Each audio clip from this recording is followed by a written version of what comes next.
want to tell me, and I have no objection to hearing it. Mrs. Long says that Netherfield has been taken by a young man of large fortune from the north of England. His name is Bingley. A single man of large fortune, 45,000 a year. What a fine thing for our girls. How can it affect them? Oh, Mr. Bennet, why must you be so tiresome? You must know that I mean for him to marry one of them. Therefore, as soon as he arrives, you must visit him. Well, I see no occasion for that. You and the girls may go, or you may send the girls by themselves. Oh, think of your daughters! It will be impossible for us to visit him if you do not. Well, I dare say that Mr. Bingley would be very glad to see you. I will send a few words by you, and assure him of my hearty consent to his marrying whichever of the girls he chooses, though I must throw in a good word for my little Lizzie. Do no such thing. Lizzie's not a bit better than the others. Oh, you have no compassion on my nerves. Mistake me, my dear. I have a high respect for your nerves. They have been my old friends these last 20 years at least. No one knows what I suffer. But I hope you will get over it, and live to see many young men of 4,000 or 5,000 a year come into the neighborhood. Well, that will do us no use if 20 should come, because you will not visit them. Depend upon it, my dear, that when there are 20, I shall visit them all. Oh, Kitty, please stop coughing, for heaven's sake. Have a little compassion on her nerves. She has no discretion in her cough. She but times them ill. I do not cough for my own amusement. And Mrs. Long said that she will not return until the day after the next ball. Therefore, it will be impossible for her to introduce us, as she will not know him herself. Well, my dear, then you may have the advantage of your friend and introduce Mr. Bingley to her. Impossible, Mr. Bennet, impossible, as I will not know him myself, and I am sick of Mr. Bingley. Well, I'm very sorry to hear that. If I had known as much this morning, I certainly would not have called on him. It is very, very unlucky, but as I have already paid the visit, we cannot escape the acquaintance now. But now, Kitty, you may cough as much as you choose. Oh, girls, you have the most excellent father. Oh, we must send out an invitation for dinner immediately. Hill! Yes, Hill, send an invitation to Netherfield Park for dinner immediately. Oh, and get with cook. We must check on the menu. See if there's any pheasant left. Oh, no, fish. Northerners like their fish. Oh, but we must market for fresh greens and wine.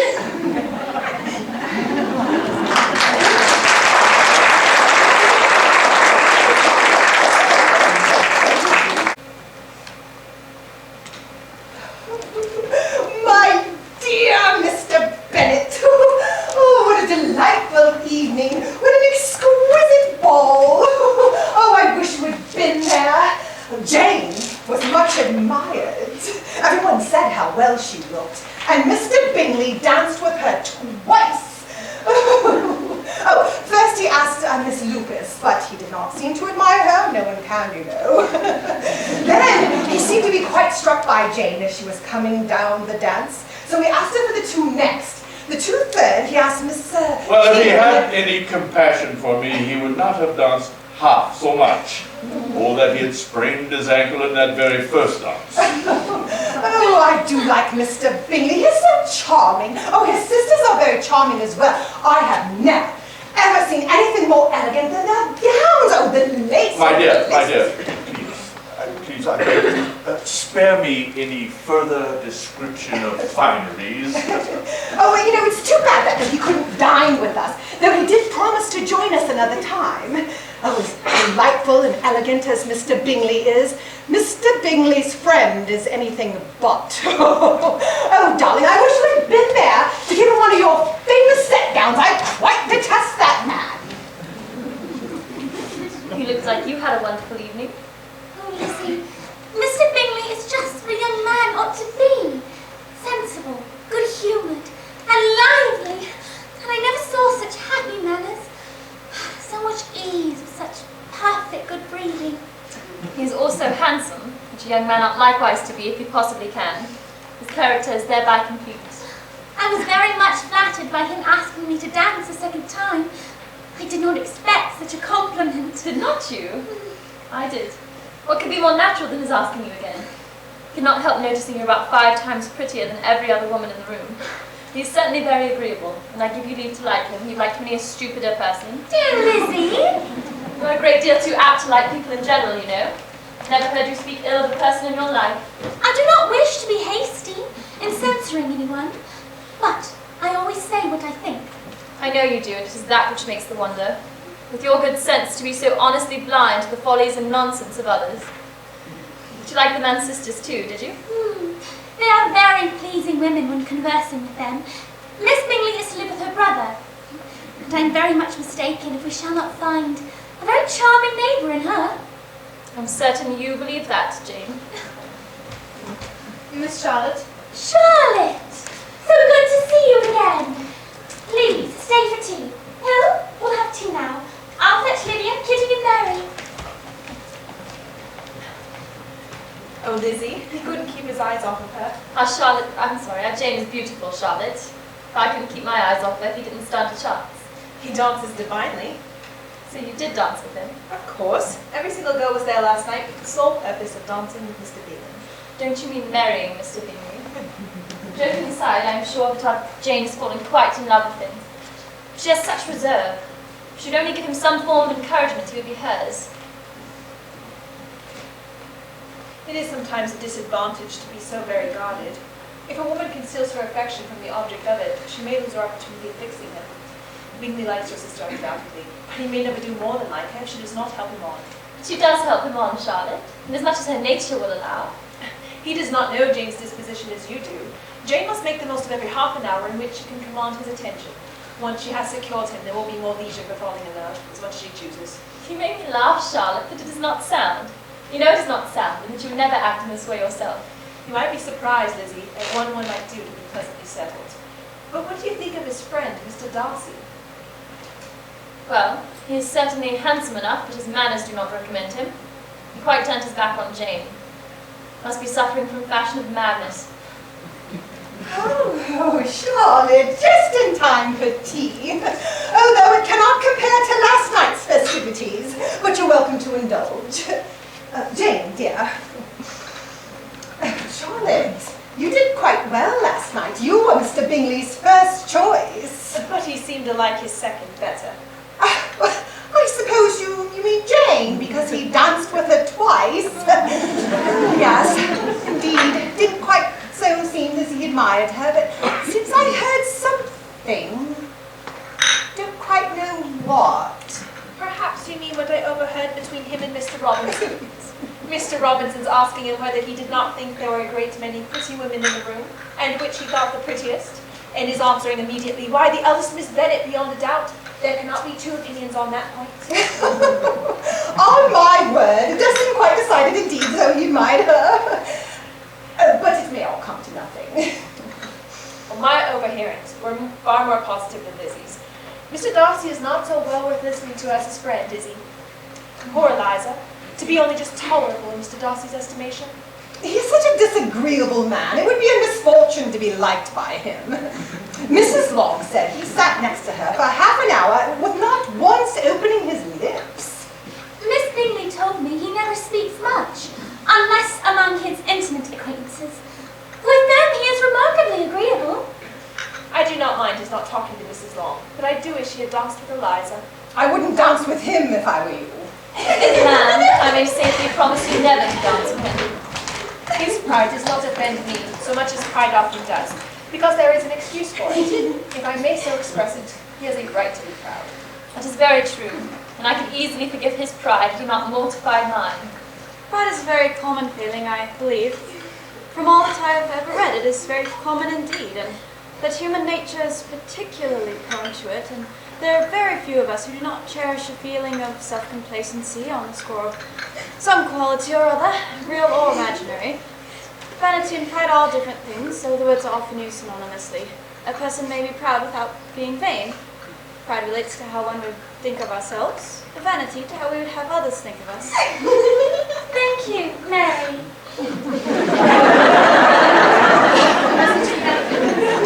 Oh, who's it from? What does he say? What does he say? It is from Miss Bingley. She's inviting me to visit with her and Mrs. Hurst, as the gentlemen are away.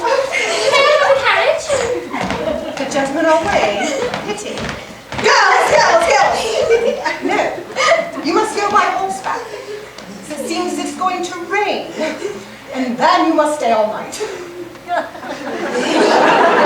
would be a good scheme. If you'd be sure he would not offer to send her home. The gentlemen are to Meryton. They have Mr. Bingley's chaise. I had much rather go in the carriage. No. Your father cannot spare the horses, darling. It isn't going to rain today. Of course it is. Why, just take a look at the overhead. Look at the clouds. Oh, Mama, it looks quite black outside. Jane's bullet will be quite brilliant. Yes, quite. And her fortune will be also set. 4,000 to 5,000 a year can afford it. Look, you were right, Mama. It's raining bullets. It's positively underwater. Poor Jane. This is a lucky idea of mine indeed. Well, Mother, Jane should have a dangerous fit of illness. If she should die, it would be a comfort to know that she was all in pursuit of Mr. Bingley. People do not die of trifling colds. She'll be fine if she just stays there. I will go now and catch up to her.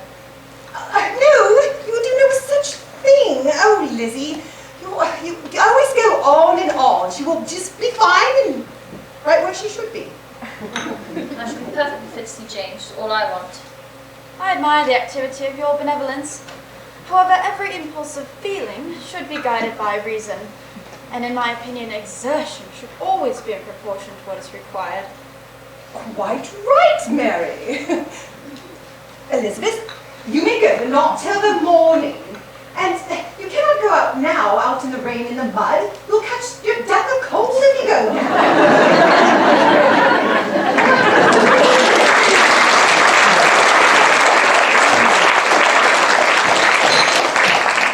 Miss Elizabeth Bennet.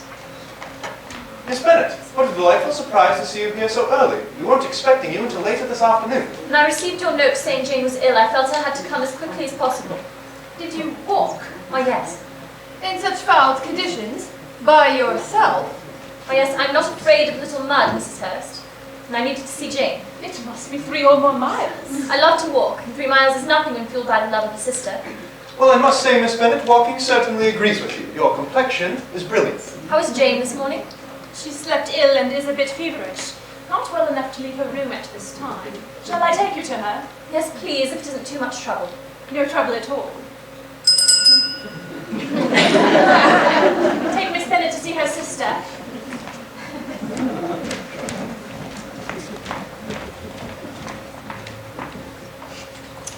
Well, isn't Miss Bennet quite the vision of impertinence?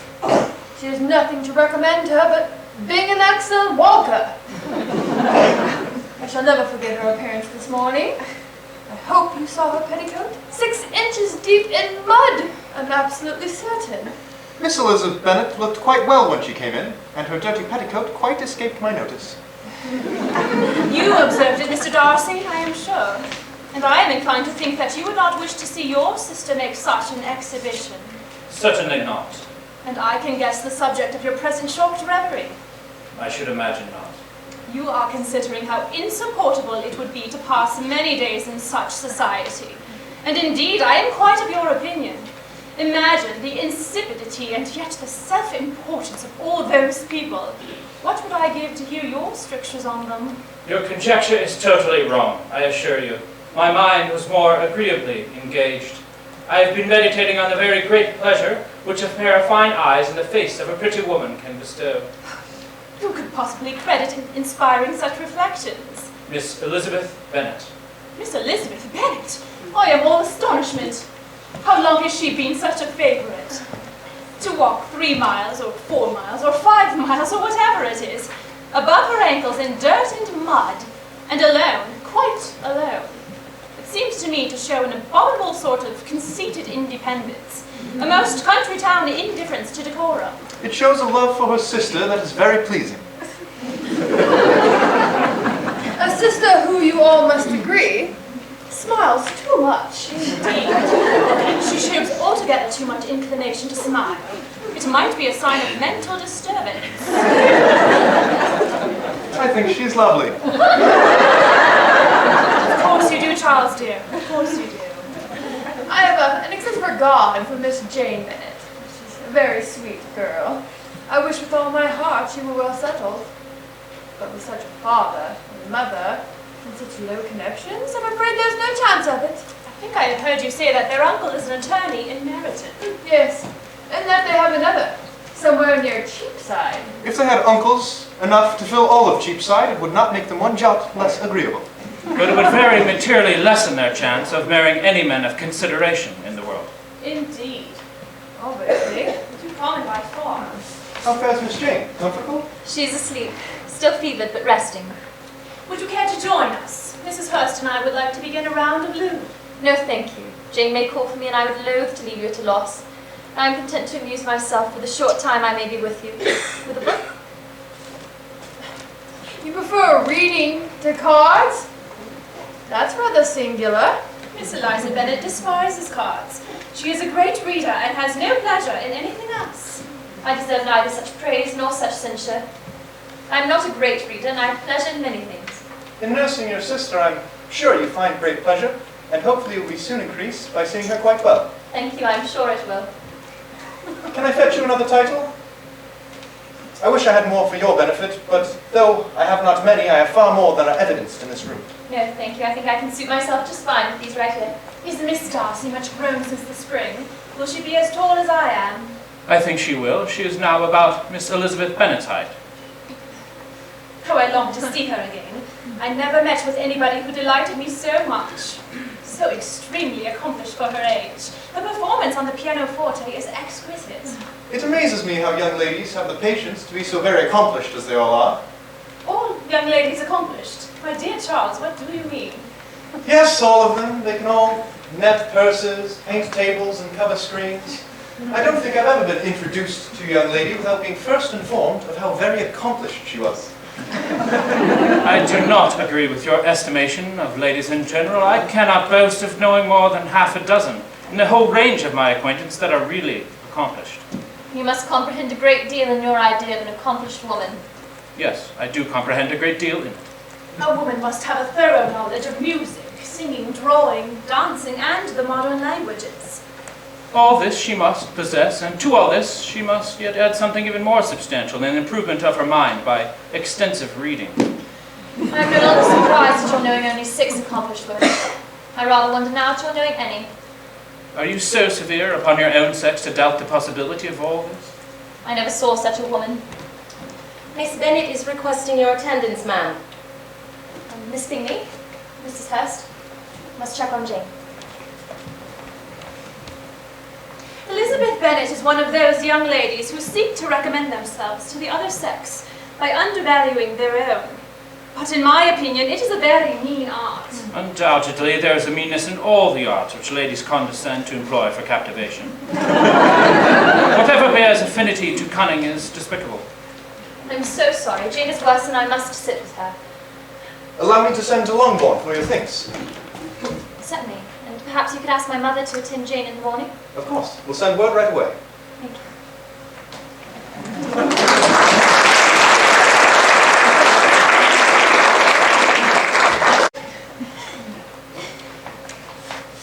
How fares Miss Jane this morning? Mother's with her now. She seems to have turned the corner. Her fever broke in the night and she was finally able to rest. How does she? Oh, she's a great deal too ill to be moved. We must trespass on your kindness a little longer. Removed? It must not be thought of. I'm sure my sister will not hear of her removal. You may depend upon it, madam, that Miss Bennet will receive every possible attention while she remains with us. If not such kindness from such great friends, I don't know what would become of her.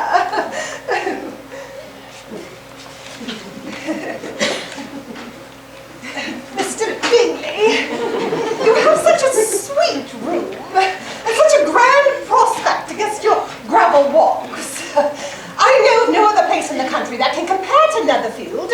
I do hope that you don't plan on quitting it soon. If I were to quit Netherfield, I would be gone in 5 minutes, but at present I find myself as quite fixed here.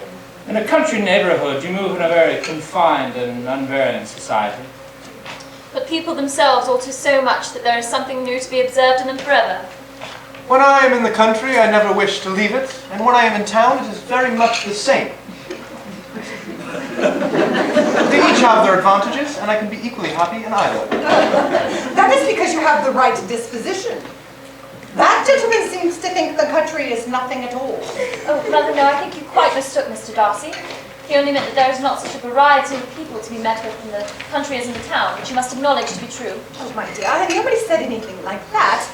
It's just that I know of no other neighborhood larger. I know that we dine with 24 families. Mother, did Charlotte visit Longbourn in my absence? Oh, yes. She called with her father, Sir William. Isn't Sir William an agreeable man? Is he not, Mr. Bingley? He always has something to say to everybody. That is what I consider good breeding. Unlike those who think themselves so high and never open their mouths, well, they quite miss the matter. Mother, did Charlotte dine with you? No, I fancy she was called away about the mince pies. Oh, Mr. Bingley, for my part, I always have servants who do their own work. She seems a very pleasant young woman. Oh, yes, dear, but you must admit she's very plain. Even the Lady Lucas says so. I mean, she's so jealous of our Jane's beauty. Why, when Jane was only 15, there was a man in town who was so much in love with her that we thought for sure he would ask for her hand. Well, he did not. But he did write many verses on her. Very pretty they were. So ended his affection. There's been many a one, I fancy, overcome in the same way. I wonder who it was that first discovered the efficacy of poetry at driving away love. I've always considered poetry as the food of love. A fine, stout, healthy love it may be, but if it be but a slight, thin sort of inclination, I am convinced that one good sonnet will starve it entirely away. Mr. Bingley, we thank you so much for your extreme kindness to Jane during her hour of need. And we apologize for saddling you with Elizabeth. Nonsense, I was happy to oblige you all. Oh, Mr. Bingley, an idea has only just come to me. You should give a ball here at Netherfield. Oh, yes, please do. Oh, dear, this is a delightful idea. Oh, Mr. Bingley, you must consider a ball. It'd be a shame not to. And invite all the officers in the regiment. Oh, wonderful idea. Oh, boy. I am perfectly capable, I assure you, of hosting a ball, and when your sister is recovered, you shall name the very day. Oh, yes, it would be much better to wait till Jane was well again. And by that time, Captain Carter will likely be married again. Hill must be expecting you home soon. Oh, yes, we do have some business to attend to. Come along, girls, come along. We will leave Lizzie to tend Jane. Oh, and Mr. Bingley, I will not hear another word about sending Jane away today, tomorrow, or the next.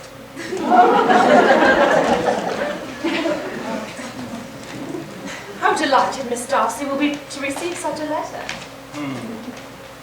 You write uncommonly fast. You're mistaken. I write rather slowly. How many letters you must have occasion to write.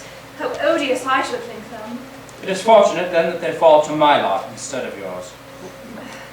Pray, tell your sister that I long to see her. I've already told her so once, by your desire. Tell your sister that I am delighted to hear of her improvement on the harp. And pray, let her know that I am quite in raptures with her beautiful little design for a table. Will you give me leave to defer your raptures till I write again? At present I have not room to do them justice. Miss Elizabeth Bennet, let me persuade you to follow my example and to take a turn about the room.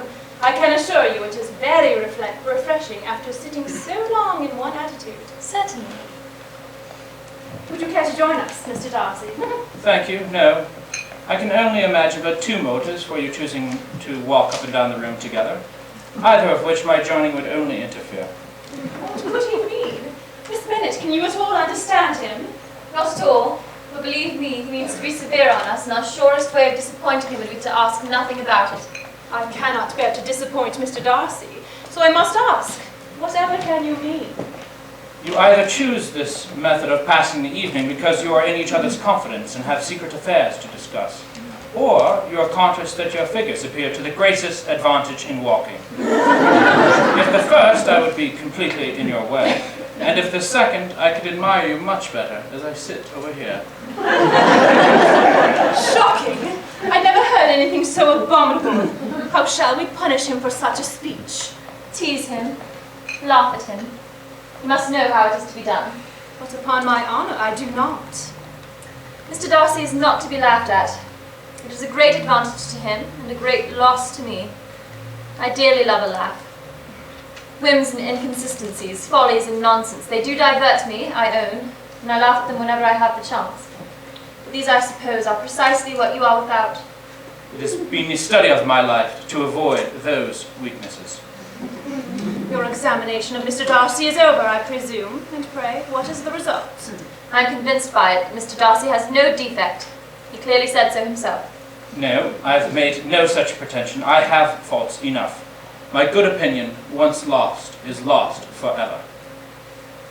Well, you've chosen your fault well. I really cannot laugh at it. You're safe from me. There is, I believe, in every disposition a natural defect which not even the best education can overcome. And your defect is to hate everybody. And yours is to willfully misunderstand them. Miss Jane, are you feeling much restored? I feel that it would be to everyone's benefit that I complete my recovery at Longbourn. No, it's far too soon for you to safely travel a horse, Miss Bennet. I assure you, Mr. Bingley, I insist you take my carriage. I will have it brought forth immediately. I cannot thank you enough for your kindness to me, and I am so sorry it has been such an inconvenience. Nonsense. Your company will always charm. You have such a sweet country air about you. You are too kind. Your carriage awaits. Miss Bennet? Miss Bennet? Miss Bennet. Miss Bingley, Mrs. Hurst, Mr. Bingley, Miss Bennet. Miss Bennet. Mr. Darcy. Oh, Lizzie, such good, kind people. Yes, of course, Jane. By the by, Charles, are you really serious in meditating a dance at Netherfield? I am much mistaken if there are not some among us to whom a ball would be rather a punishment than a pleasure. If you mean Darcy, you may go to bed before it begins. But as for the ball, it is quite a settled thing. I should like balls infinitely better if they were carried on in a different manner. It would be much more rational if conversation, instead of dancing, were made to the order of the day. Much more rational, my dear Caroline, I dare say. But it would not be near so much like a ball.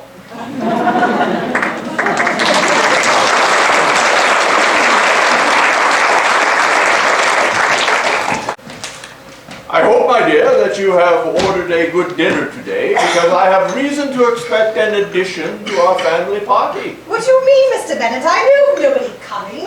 Unless, of course, Miss Charlotte Lucas arrives, and, well, I would hope that my dinners are good enough for her. The person of whom I speak is a gentleman. A gentleman? Oh, it must be Mr. Bingley. Oh, I would be very happy to see Mr. Bingley. Oh, but good Lord, there's not a bit of fish to be had today. Oh, ring the bell, ring the bell. Oh, Mr. Bennet, how unkind to wait till now to tell me. It is not Mr. Bingley. It is a person who I never saw in the whole course of my life. Father, so just officer. Well, about a month ago, I received this letter, and about a fortnight ago, I answered it. It is from my cousin, Mr. Collins, who, when I am dead, may turn you all out of this house as soon as he pleases. Please do not mention this. I believe this is the hardest thing in the world, that your estate should be entailed away from your own children. Well, it is certainly a most iniquitous affair, and nothing can clear Mr. Collins of the guilt of inheriting Longbourn. But at any moment, we may expect this gentleman, and I doubt not he will prove a valuable and certainly an interesting acquaintance. Mr. Collins. Welcome, Mr. Collins. Thank you, Mr. Bennet. Allow me the privilege of addressing a certain element of unease. For I have been so fortunate as to have been distinguished by the patronage of the Right Honourable Lady Catherine DeBourgh, whose bounty and beneficence has assigned me the valuable rectory of her parish. On these grounds, I flatter myself that my present overtures are highly commendable, and that the circumstance of my being next in the sale of the Longbourn estate shall be kindly overlooked on your side. I wish with all my heart that may be so, but this is a grievous affair against our girls, you must confess. Oh, I am very sensible, madam, of the hardship to my fair cousins, and could say much on the subject. But I can assure the young ladies I come prepared to admire them.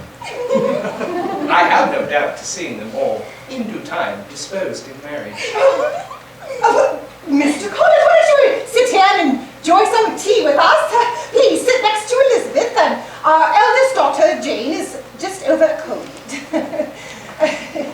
Oh yes, this is Lydia, Catherine, and Mary.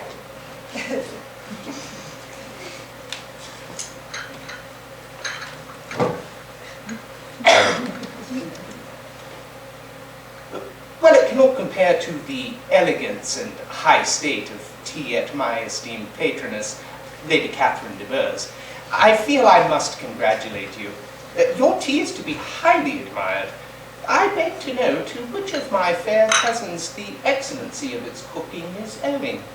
We are well able to keep a good cook. My daughters had nothing to do in the kitchen. Oh, I beg pardon, madam. For any displeasure I may have unwitting caused you, I only wish to compliment the excellence of the presented repast. Mr. Collins, you seem very fortunate in your patroness. Lady Catherine's attention to your wishes and consideration for your comfort appear very remarkable. I dare say I myself could not have chosen a better patroness. Ah, yes. Lady Catherine is a paragon of poise and philanthropy. She has advised me to marry as soon as possible, provided I choose with discretion, and once paid me a visit to my humble parsonage, where she perfectly approved of all the alterations I had been making. That is all very proper and civil. She is a very agreeable woman. It's a pity that more women in general are not more like her. Does she live near you? The garden in which stands my humble abode is separated only by a lane from Rosings Park, her ladyship's residence. Does she have any family? She has but one daughter, the heiress of Rosings, and a very extensive property. What sort of lady is she? Is she handsome? Lady Catherine herself says that, in point of true beauty, Miss DeBourgh is far superior to the handsomest of her sex, because she has in her features that which marks the young lady of distinguished birth. She is unfortunately of a sickly constitution. Has she been presented? No. Her indifferent state of health prevents her being in town. And by that means, as I told Lady Catherine one day, has deprived the British court of its brightest ornament. You may imagine that I am happy on every occasion to offer those little delicate compliments that are always acceptable to ladies. These are the kinds of things that please her ladyship, and it is a sort of attention I find myself particularly bound to pay.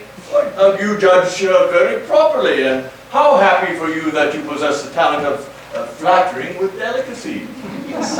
May I ask whether these pleasing attentions proceed from the impulse of the moment, or are they the result of previous study? They arise chiefly from what is passing at the time, and though I do sometimes amuse myself by suggesting and arranging little elegant compliments that could be adapted to ordinary occasions, I always wish to give them as unstudied an air as possible. How very wise and tactful. Mr. Collins, may I entreat you to help us pass the afternoon by reading aloud? Ah, brilliant idea, Mr. Bennet. I have just the book, Mr. Collins. Kitty, fetch the book Mrs. Garden gave. Oh, yes, perfect.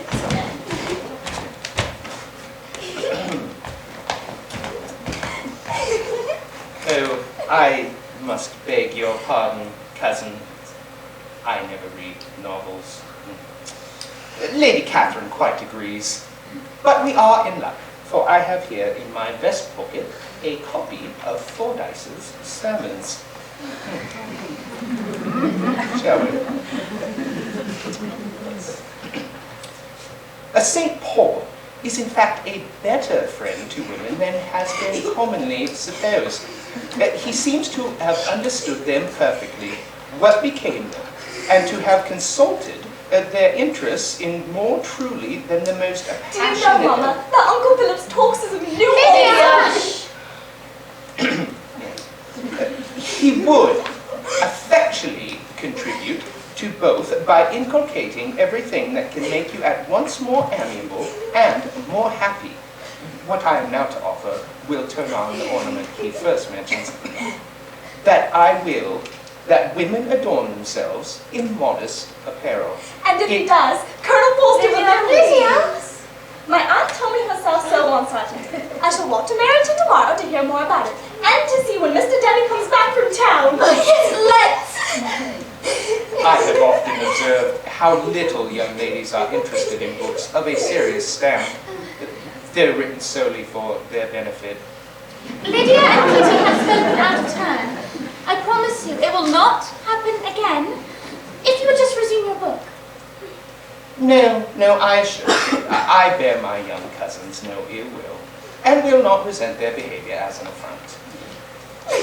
I can only humbly present authority as a clergyman, and remind you that Lady Catherine herself admires Fordyce's sermons to young women, and requires it as a guide for me to find a mistress for my parsonage. Naturally, I avow that I have hopes that a mistress might be found for it at Longbourn. I must caution you as to my eldest daughter. I feel that I must at least hint that Jane is most certainly nearly engaged. I see. Well, congratulations then on this felicitous event. I'm sure he's a very well-suited young man. As I flatter myself to believe that I am, with her ladyship's patronage. Do let me tell you about it.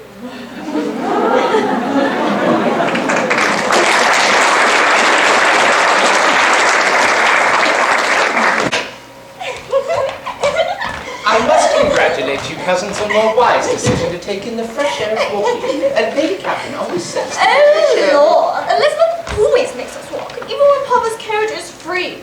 Fresh air or some such silliness. Lady, look, it's Mr. Denny! Oh, Mr. Denny, it's so wonderful to see you.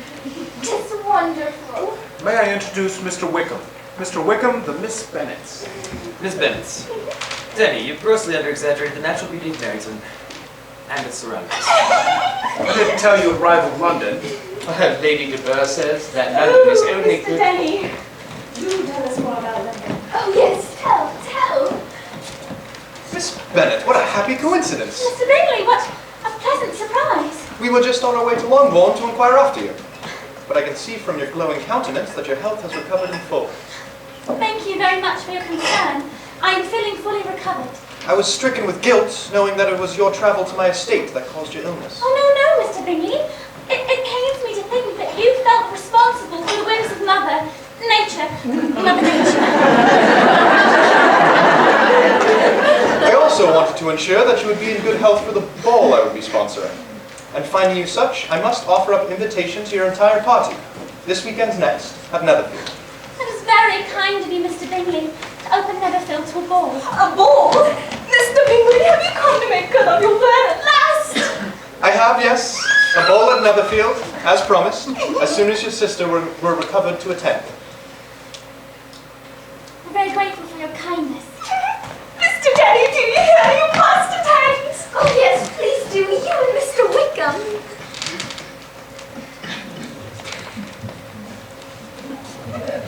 It was wonderful to see you again, Miss Bennet, and I'm glad to see you are feeling well. Miss Bennet? Thank you, Mr. Bingley. Oh, Mr. Denny, you must come along and tell us all about everything. It's been so long since we've seen you. Oh yes, do. I do not think it wise to leave poor Mr. Denny at their mercy. Mr. Wickham. Come along, Mary. Lady Catherine always says that every young woman must... Yes, that was our cousin, Mr. Collins. And the Bingley. Mr. Bingley just bought a nearby estate, Netherfield. And how long had Mr. Darcy been staying there? About a month. He's a man of very large property in Derbyshire, I understand. Yes, his estate there is a noble one. You could not have met a person more capable of giving you certain information on that head than myself. for I've been connected with his family from my infancy. Oh, You may well be surprised, Miss Bennet, after seeing the very cold manner of our meeting. Are you much acquainted with Mr. Darcy? as much as I ever wish to be. I find him very disagreeable. I wonder whether he is likely to be in the country much longer. I do not at all know. I heard nothing of his going away when I was at Netherfield. I do hope your plans in favour of remaining here will not be affected by his being in the neighbourhood.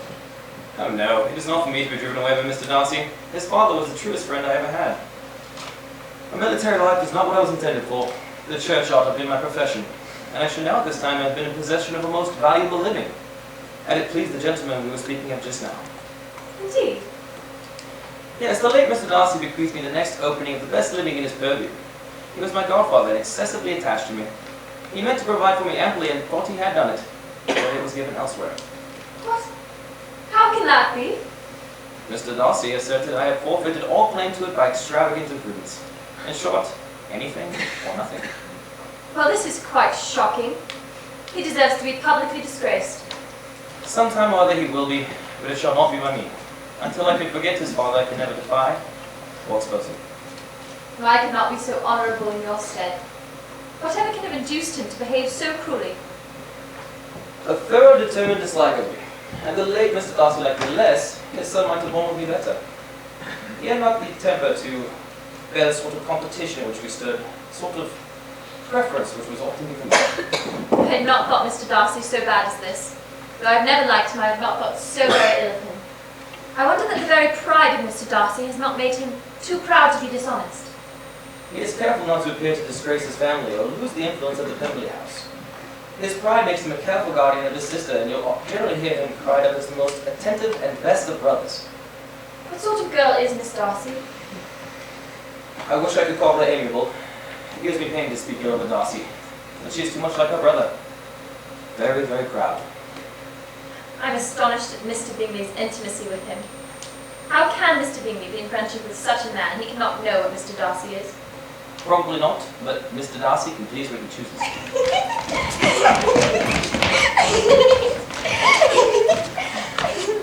Ladies, Mr. Collins, I'm afraid we must take our leave now. Business demands. Indeed, we have other less pleasant tasks that require our attentions. Miss Bennet, Mr. Collins, Miss Elizabeth. I look forward to our next encounter. Goodbye! Goodbye! Goodbye! Goodbye! Lizzie, Kitty and I are going to look for ribbons. We'll meet you there. Lydia, wait! Allow me to accompany them. I fancy that I am a suitable chaperone for my young cousin. Thank you, Mr. Collins. We shall endeavour to be right behind you. Jane, I cannot express my astonishment at what I have just heard from Mr. Wickham regarding Mr. Bingley's friend, Mr. Darcy. Apparently, Mr. Wickham has had personal experience with him and finds him to be quite reprehensible. I cannot imagine Mr. Darcy being so wholly unworthy of Mr. Bingley's regard. I find it easy to believe that someone of Mr. Darcy's pot and countenance could use one ill. Laugh as much as you choose, but you shall not laugh me out of my opinion. My dear Lizzie, is it possible? Can his most intimate friends be so excessively deceived in him? I can much easier believe Mr. Bingley's being imposed upon than that Mr. Wickham should invent such a history of himself as he gave me. It is difficult indeed. It is distressing.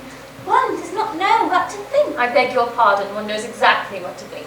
Oh, come. Let us not spoil the day with such hurtful speculation. Oughtn't we find better use for our time and judgment? Like rescuing Meryton from Lydia, Kitty, and Mr. Collins. Yes, indeed.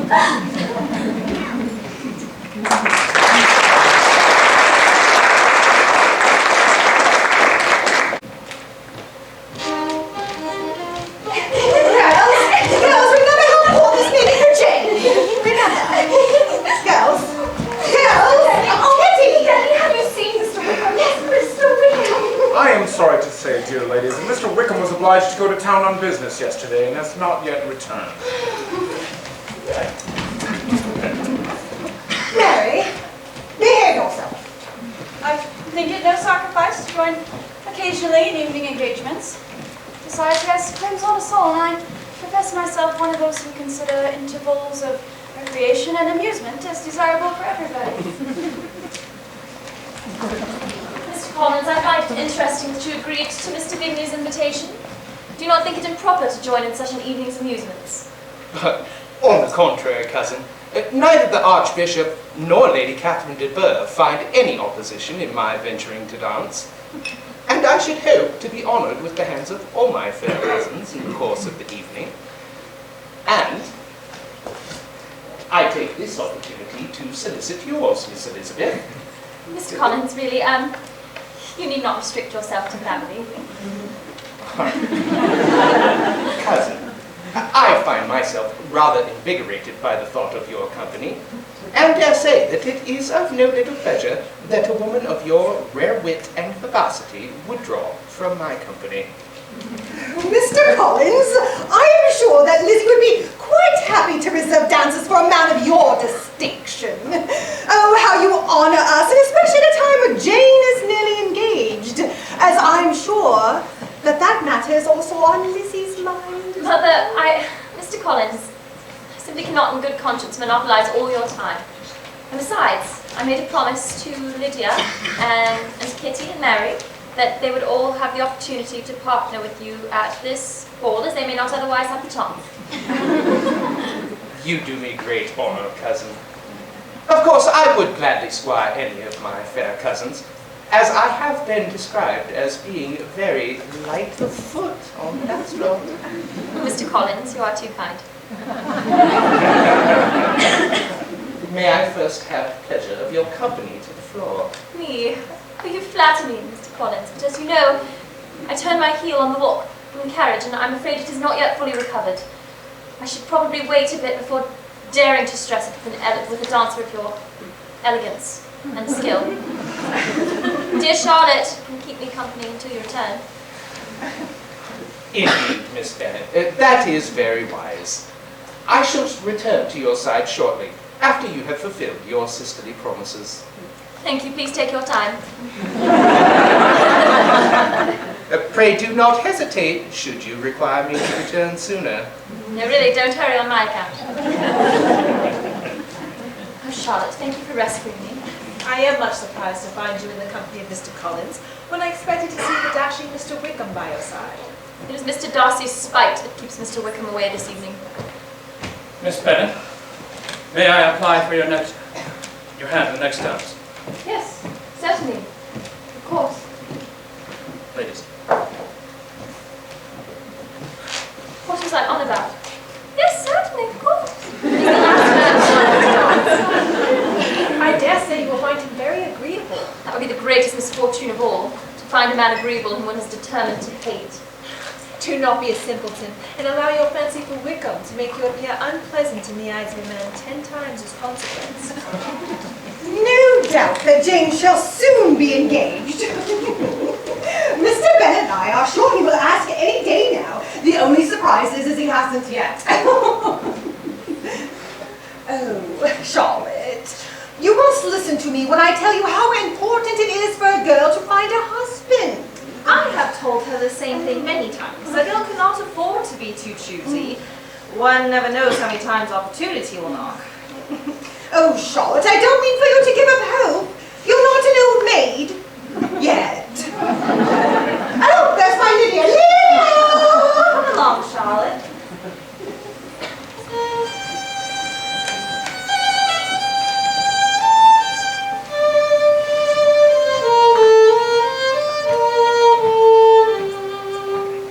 What charming amusement for young people this is, Mr. Darcy. There is nothing like dancing after all.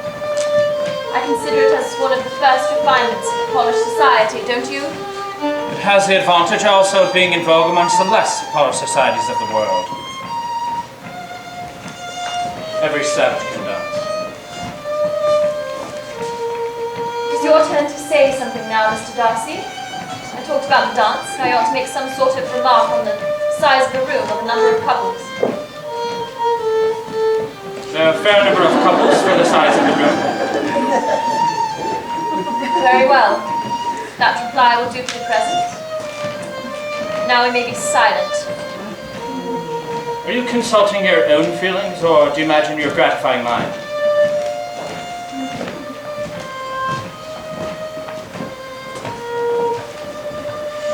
I would not presume to know your feelings on the matter, as you've chosen not to speak them.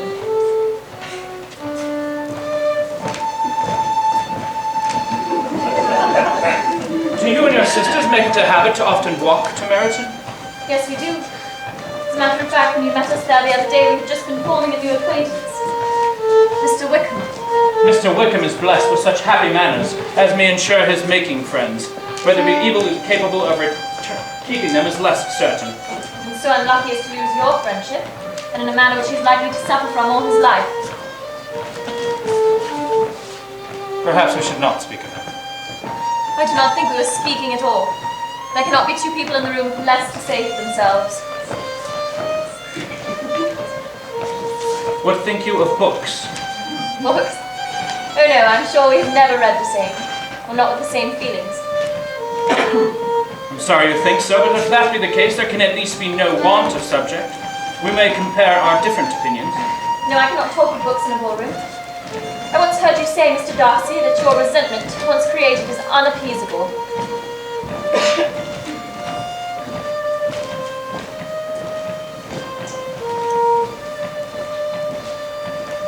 You must be very cautious then as to its being created.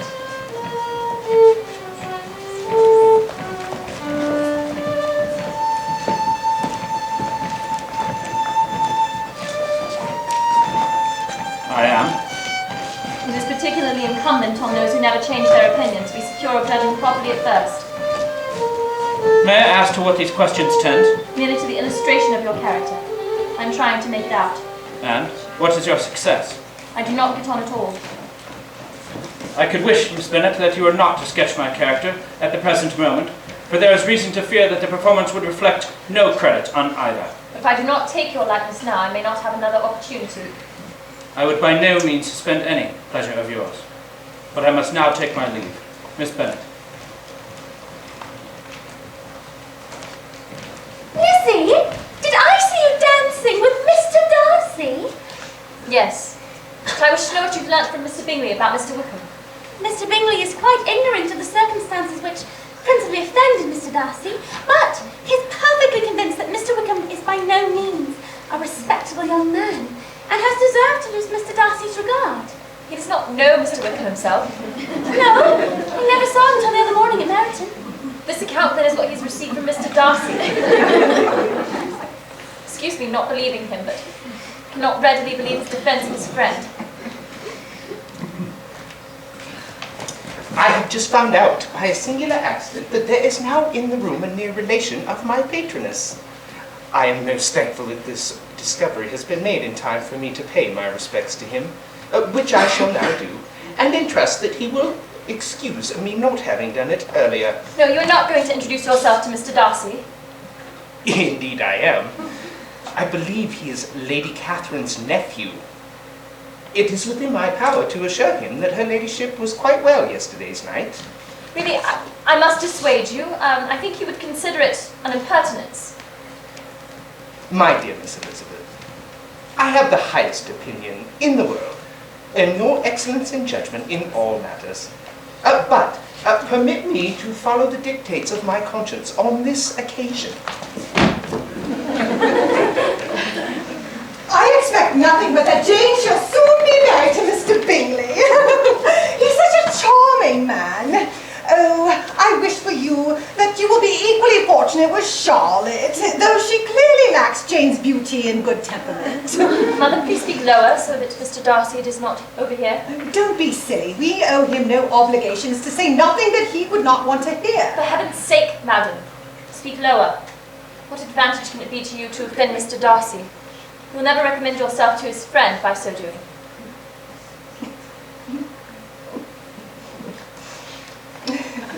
Darling.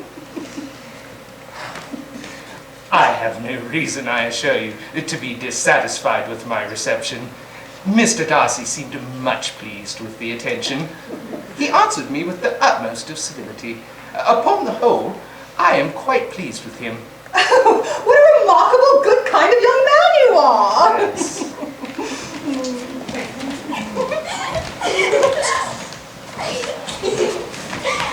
when my family made some sort of agreement to expose themselves as much as possible during the evening, they could not have played their parts with more spirit or finer success. I only hope some of this exhibition escaped Mr. Bingley's and his sister's notice. Be consoled, Lizzie. You maintain the goodwill of Mr. Collins. Oh, Lord, if it were not for my joy in Jane's happiness, I would say this evening could not end soon enough.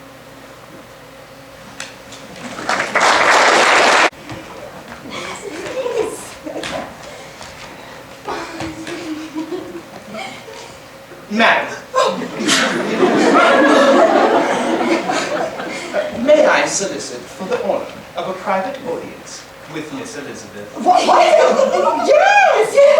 I'm sure that Lizzie would be quite happy. I'm sure she has no objections. Ladies, girls, want to upstairs immediately? Madam, please do not go. I beg you will not go. Mr. Collins, I have nothing to say to you, but if you're not here, I'm going away myself. I insist that you stay. I insist that you stay and you hear what Mr. Collins has to say.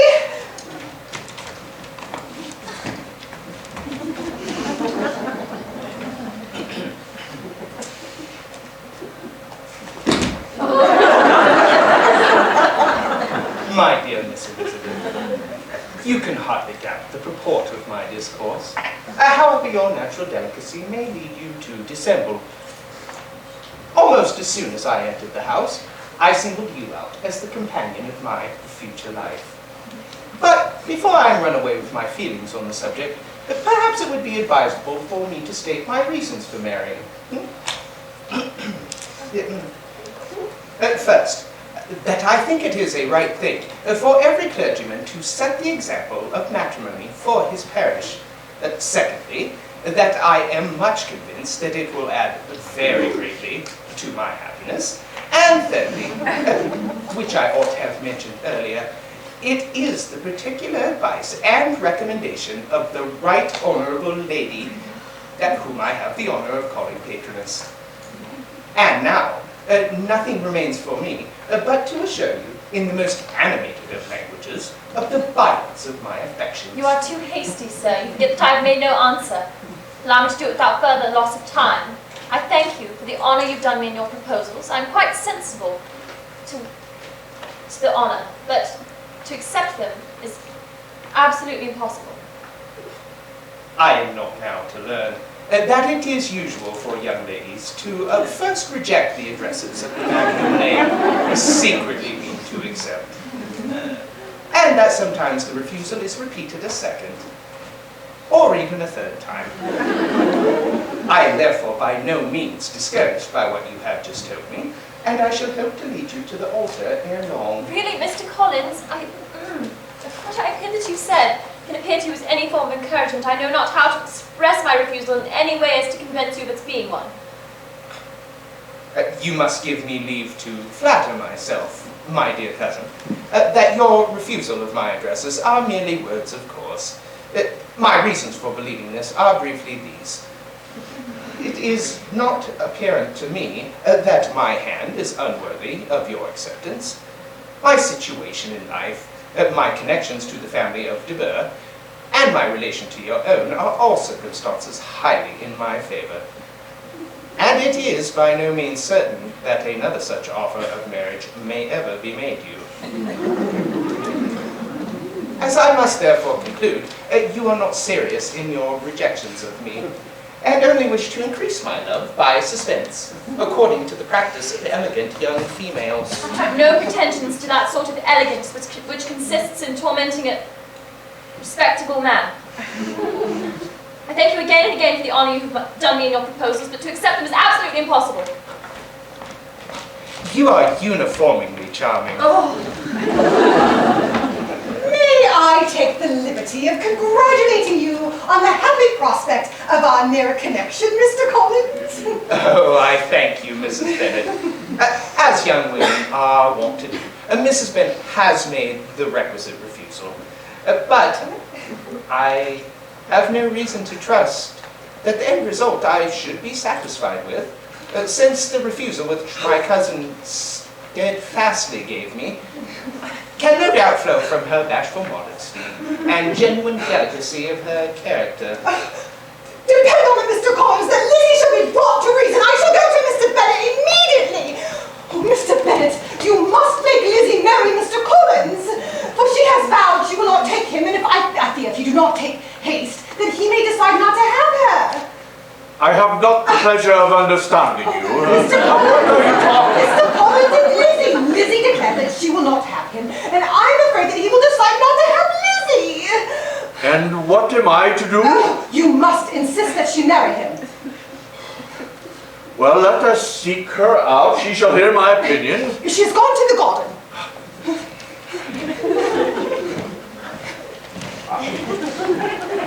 Come here, child. I understand that Mr. Collins has made you an offer of marriage. Is it true? Yes, it is. And this offer of marriage you have refused? I have, sir. Very well, we now come to the point. Your mother insists on your accepting it. Is it not so, Mrs. Bennet? Yes, or I will never see her again. Ah. Well, an unhappy alternative is before you, Elizabeth. You, from this day, shall be a stranger to one of your parents. Your mother will never see you again if you do not marry Mr. Collins. And I will never see you again if you do.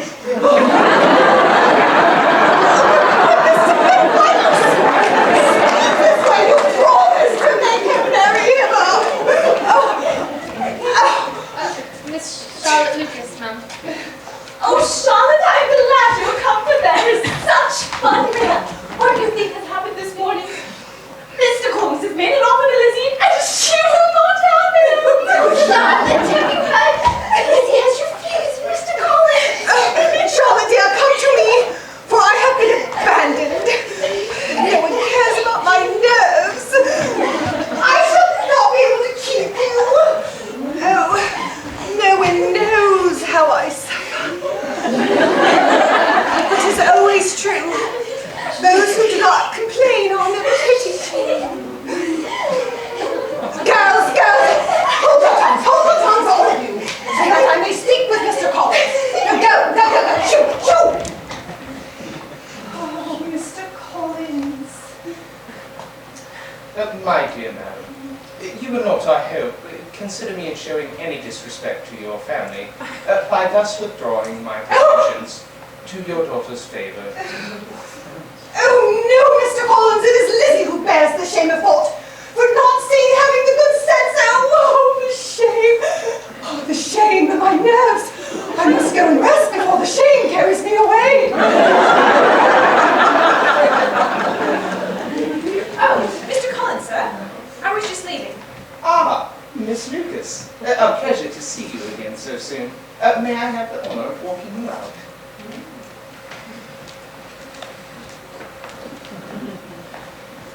Mother is quite beside herself. I could not possibly accept Mr. Collins. Dear sister, are you all right? Yes, The letter. it's from Caroline Bingley. What it contains has just surprised me a good deal. The whole party has left the Netfield by this time, and without any intention of ever coming back again. What? Yes, she says she hopes to lessen the pain of separation by a very frequent and most unguarded correspondence. Well, Mr. Bingley will not be detained in London by them. Caroline decidedly says that none of the party will be returning to Hertfordshire this winter. She says she sincerely hopes that my Christmas may abound in the gaieties that the season generally brings. It is evident he comes back no more this winter. It's only evident that Miss Bingley does not mean that he should. But you do not know all.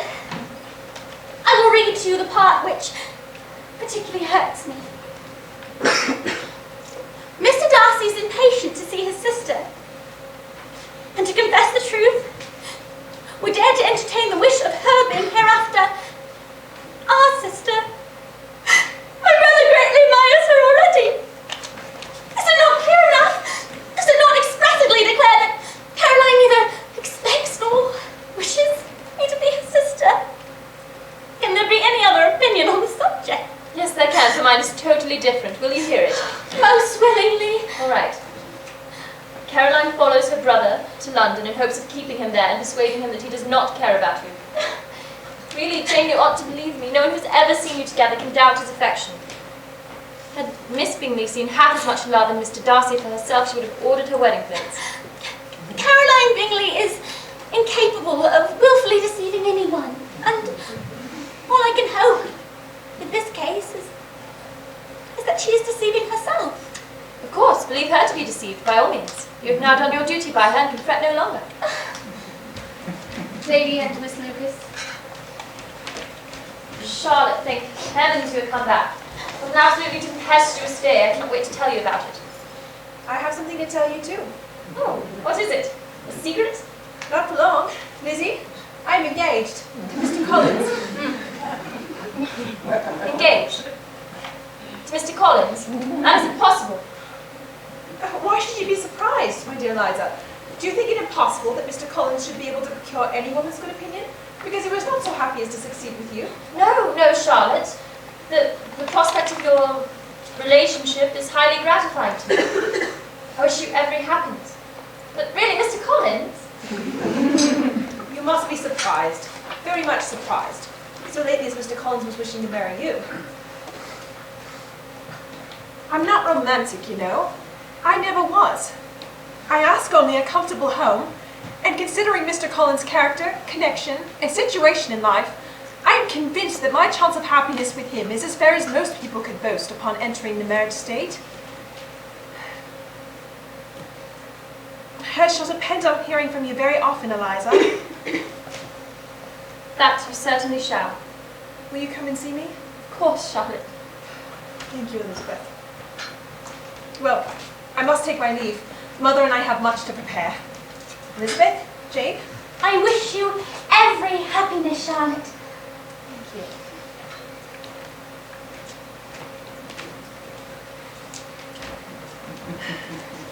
It is unaccountable. In every view, it is unaccountable. My dear Lizzie, do not give way to such feelings as these. Consider Mr. Collins' respectability and Charlotte's steady, prudent character. To oblige you, Jane, I would believe almost anything, but really Mr. Collins is a pompous, arrogant, narrow-minded, silly man, and you must feel as well as I do that any woman who marries him cannot have a proper way of thinking. I think your language too strong in speaking of both. But you're determined to see ill when none exists. We must not be so ready to fancy ourselves intentionally injured. It's very often nothing but our own vanity that deceives us. Jane, perhaps you should take Mrs. Gardiner up on her offer to stay in London for a few weeks while I'm at Charlotte's. What a splendid idea! Oh, Lizzie, how very clever you are. Do give my best to Charlotte and Mr. Collins. Of course, and I shall endeavour to give your best to Lady Catherine DeBourgh as we dare to breathe the air near her estate.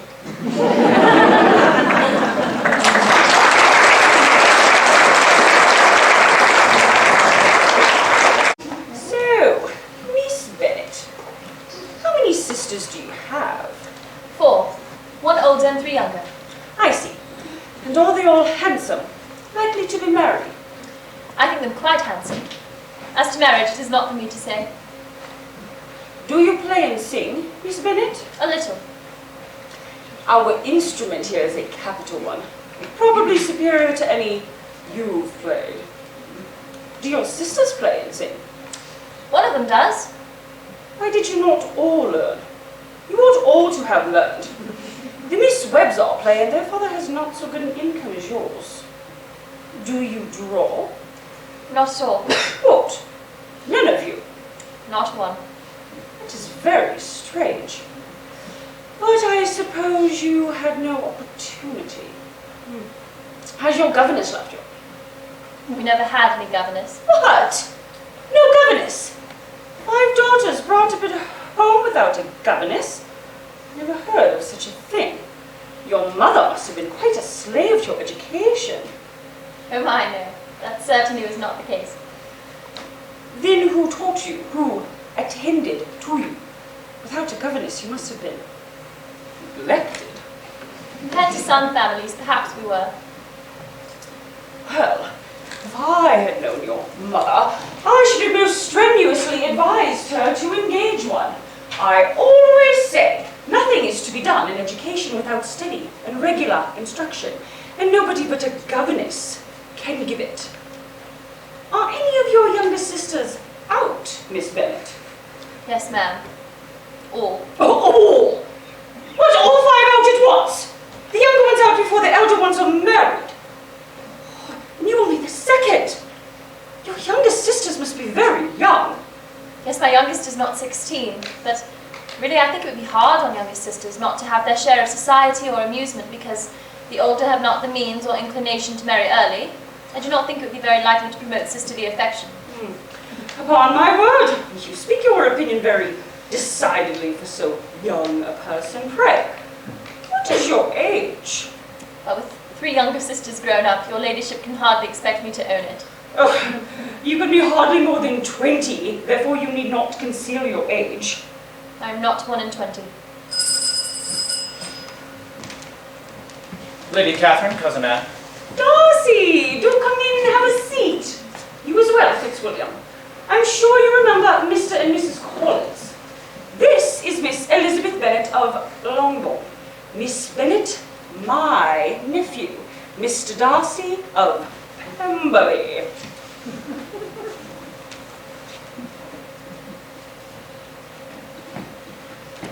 How do you do, Miss Beck? I'm Colonel Fitzwilliam. It's a great pleasure to meet you. Cousin Anne. Mr. Darcy, Colonel Fitzwilliam. Miss Bennet, as a guest to the area, how do you find the Rosing environment? Rosings is quite stunning and more than a bit imposing. Formal gardens are meant to impose. Then I would hazard to say that Rosings fulfills the standard quite without a peer. I have given Charlotte extensive direction regarding the gardens at the rectory. Yes, for which she and I both received the utmost thanks and regard. Your tastes and directives are incomparable. Why are you so quiet, Charlotte? Are you ill? No, your ladyship. Miss Bennet, might I inquire as to the health of your family? My family is quite well, thank you. Miss Bennet, please forgive my temerity when I say that you are a breath of fresh air to Rosings. And your departure, should it not be for months, would be far too soon. You flatter me, Colonel. I'm here for but a week longer.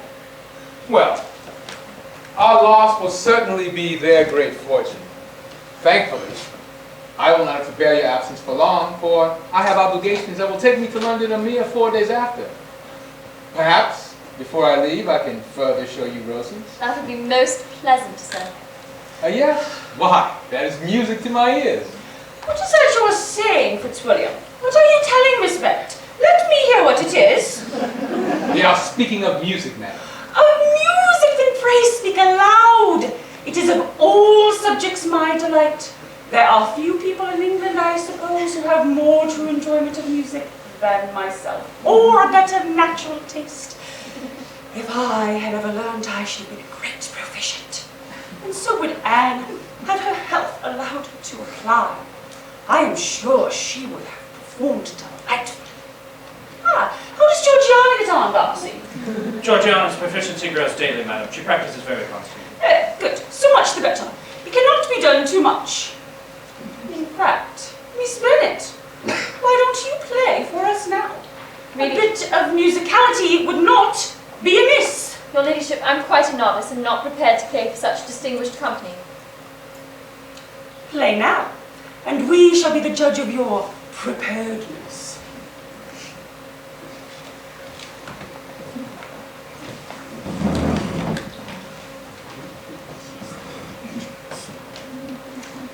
You mean to frighten me, Mr. Darcy?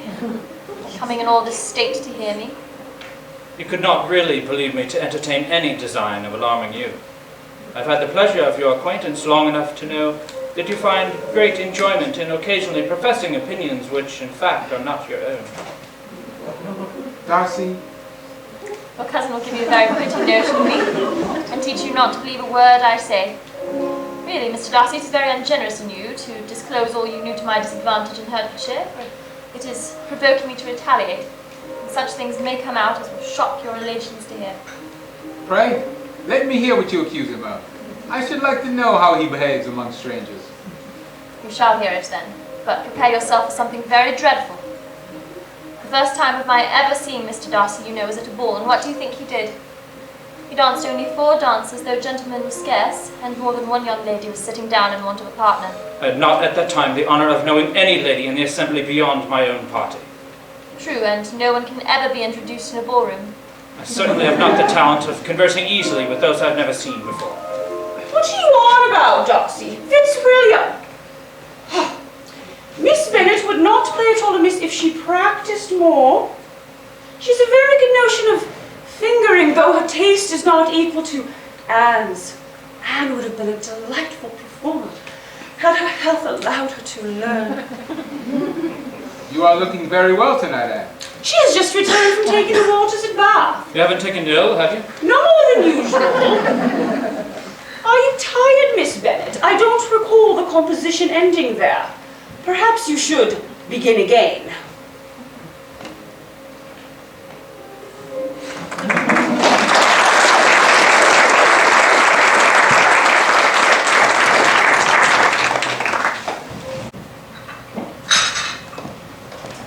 Pardon my intrusion. I did not intend to interrupt your prison. Please, come in. May I inquire as to Lady Catherine's health? Fine, thank you. I think I've understood that Mr. Bingley has no intentions of ever returning to Netherfield again. I have never heard him say so, but it is probable that he may spend very little of his time there in the future. This seems a very comfortable house. Lady Catherine, I believe, did a great deal to it when Mr. Collins first came to Hunsford. Yes, I believe she did. She could not have bestowed her kindness on a more grateful object. Mr. Collins appears to be very fortunate in his choice of a wife, and it must be very agreeable for her to be settled within so easy a distance of her own family and friends. An easy distance, you call it. It is nearly 50 miles. And what is 50 miles of good road? Little more than half a day's journey. Yes, I call it a very easy distance. Where there is fortune to make the expenses of travelling unimportant, distance becomes no evil, but I assure you that is not the case here. Miss Bennet. Mr. Darcy. Mrs. Collins.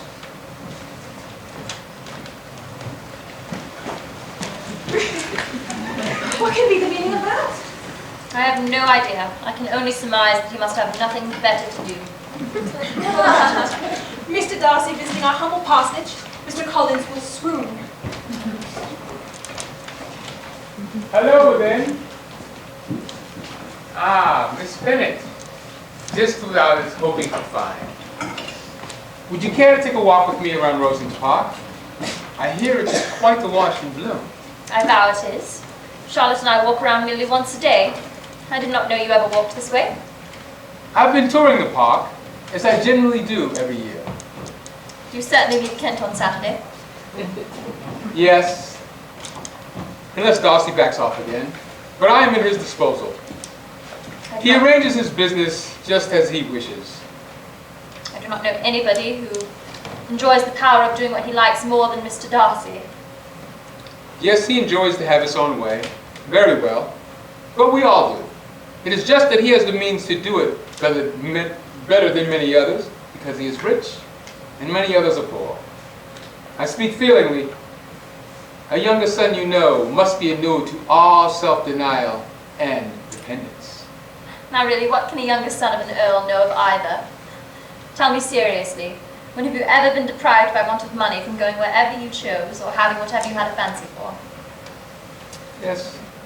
I suppose I cannot say I have had many hardships of that nature. I imagine that Mr. Darcy brought you down with him chiefly for the sake of having someone at his disposal. I wonder he does not marry to secure a lasting advantage of that kind. But I suppose his sister does as well for the present. She's under his sole care, and he may do as he likes with her. No. That is an advantage you must divide with me. I share in the guardianship of Miss Darcy. Oh, do you?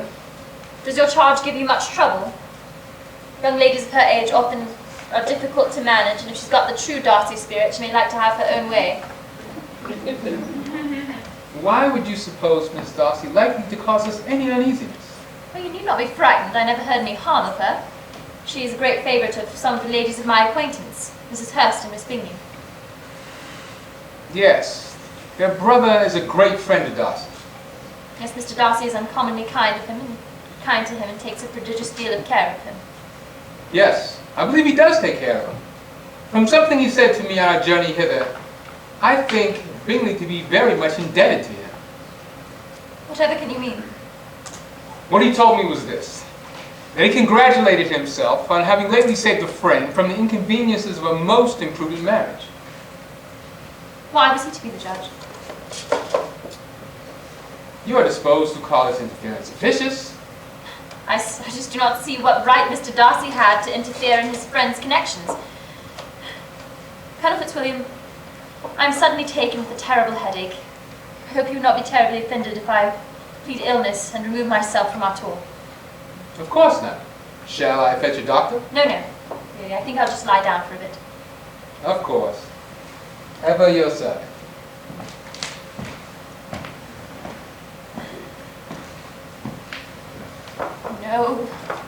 No, to Jane herself there can be no objection. But Mother, this must be the worst pride stemming from want of his friend's connections. Oh, the infamy. Bennet. Really, Colonel Fitzwilliam, I'm fine. There is no need to... Miss Bennet. Mr. Darcy. I heard that you might be ill. I'm fine, thank you. You must allow me to tell you how ardently I admire and love you. I have for many days weighed your social inferiority and the degradation it brings upon the Darcy name, as well as the family obstacles that you present. And yet, I find myself with a strength of attachment that despite all my endeavors I have found impossible to conquer. I can only hope that this strange and nonsensical attraction that I must name as love has found seed in you as well and compels you acceptance of my hand. It is, in such cases as this, I believe, the established mode to express a sense of obligation for the sentiments avowed. But I cannot. I have never desired your good opinion. You certainly give it most unwillingly. I might perhaps wish to know why, with so little endeavour at civility, I am thus rejected. And I might as well inquire, with so evident a desire of offending and insulting me, you chose to tell me that you liked me against your will, against your reason, and even against your character. Had not my feelings decided against you, do you really think that I could be tempted to accept the man who's ruined perhaps forever the happiness of my most beloved sister? Can you deny that you've been the principal, if not the only means of dividing them? I have no wish of denying that I did everything in my power to separate my friend from your sister, or that I rejoice in my success. Towards him I have been kinder than towards myself. What? That makes no sense. I had not been long in Hertfordshire before I saw that Bingley preferred your elder sister to any other young woman. His partiality for Miss Bennet was beyond what I had ever witnessed in him. Your sister I also watched. I noticed that she received his attentions with pleasure, but did not invite them by any participation of sentiment. What? My objections are more than what I just acknowledged. There are other causes of repugnance. The situation of your mother's family, although objectionable, was nothing in comparison to the total want of her propriety so frequently betrayed by herself, your 3 younger sisters, and occasionally even by your father. How dare you interfere in what you do not understand? Jane loved him. She is loath to express her true feelings to me, and I am her sister. Based on my perception at the time, I cannot blame myself for having done thus much. On this subject, I have no other apology to offer. If I have wounded your sister's feelings, it was unknowingly done. And though the motives which governed me may to you very naturally appear insufficient, I have not yet learned to condemn them. Your arrogance does not cease to astound. Had not my feelings decided against you, it all would have been unfolded in the recitation that I received many months ago from Mr. Wickham. You take an eager interest in that gentleman's concerns. Who that knows what his misfortunes have been can help taking an interest in him. His misfortunes, yes, his misfortunes have been great indeed. And of your affliction, that you can treat the mention of his name with contempt and ridicule. And this is your opinion of me. I thank you for explaining it so fully. My faults, according to this calculation, are heavy indeed. But perhaps these offences might have been overlooked had not your pride been hurt by my honest confession of the scruples that had long prevented me forming any serious design. Could you expect me to rejoice in the inferiority of your connections? To congratulate myself on the hope of a relation whose condition in life is so decidedly beneath my own? You're mistaken, Mr. Darcy. If you think that the mode of your declaration affected me in any way, You've said quite enough. You could not have offered your hand in any way that would have tempted me to accept. You've said quite enough, madam. I perfectly comprehend your feelings, and now have only to be ashamed of what my own have been. Forgive me for having taken up so much of your time.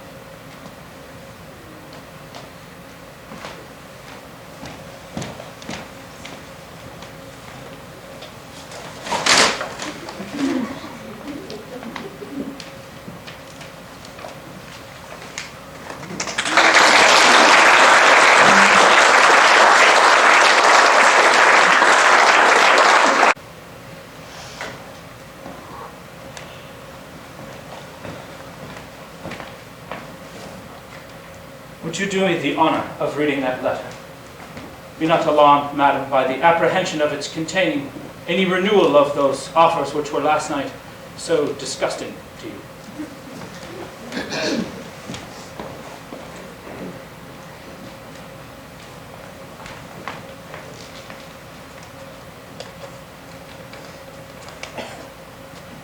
Two offences of a very different nature you last night laid to my charge.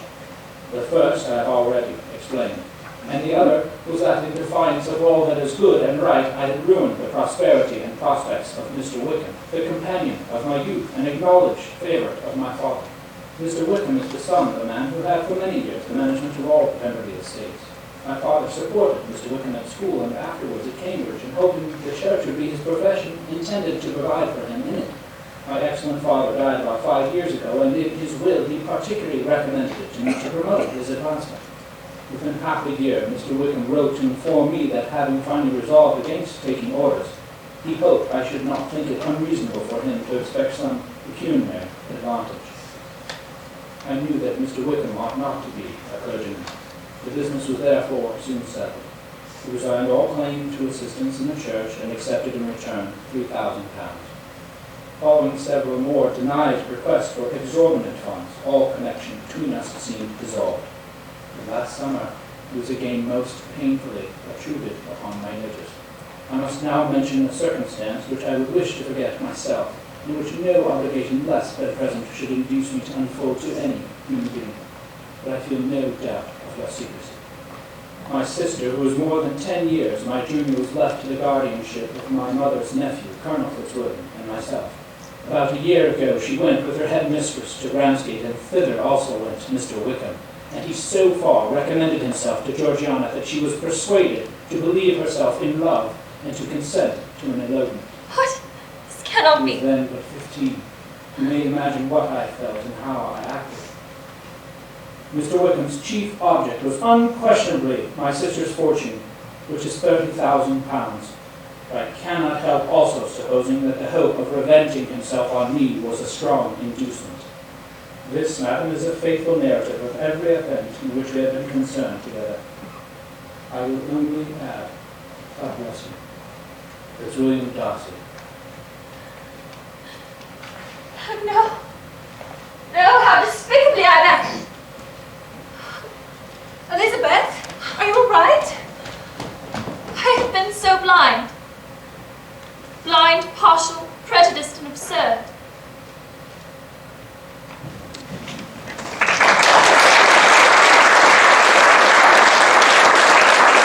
This bonnet, I do not think it is very pretty, but I thought I might as well buy it as not. I shall pull it to pieces and see if I can make it any better.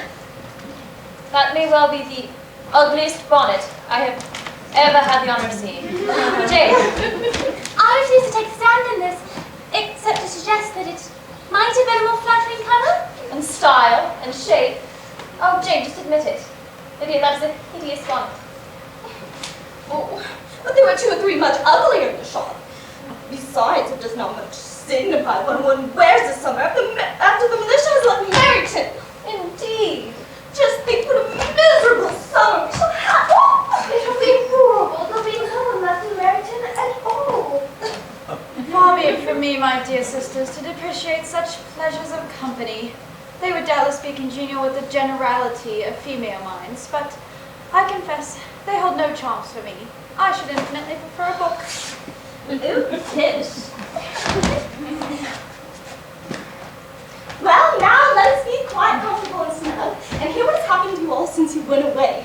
I was in great hopes one of you would have got a husband before I came back again. Jane will be quite an old maid soon, I declare. She is almost 3 and 20. Lord, how ashamed I should be of not being married before I was 3 and 20. And Philip said, Lizzie had better take a Mr. Collins. But I do not think there any fun in that. Lord, how I should like to be married before any of you. And then I would chaperone all you to the balls. Well, I think that it's... We all know what you think, Mary, but we can't answer you now, can it? Come, Mary, let us trim my bonnet with young new ribbon.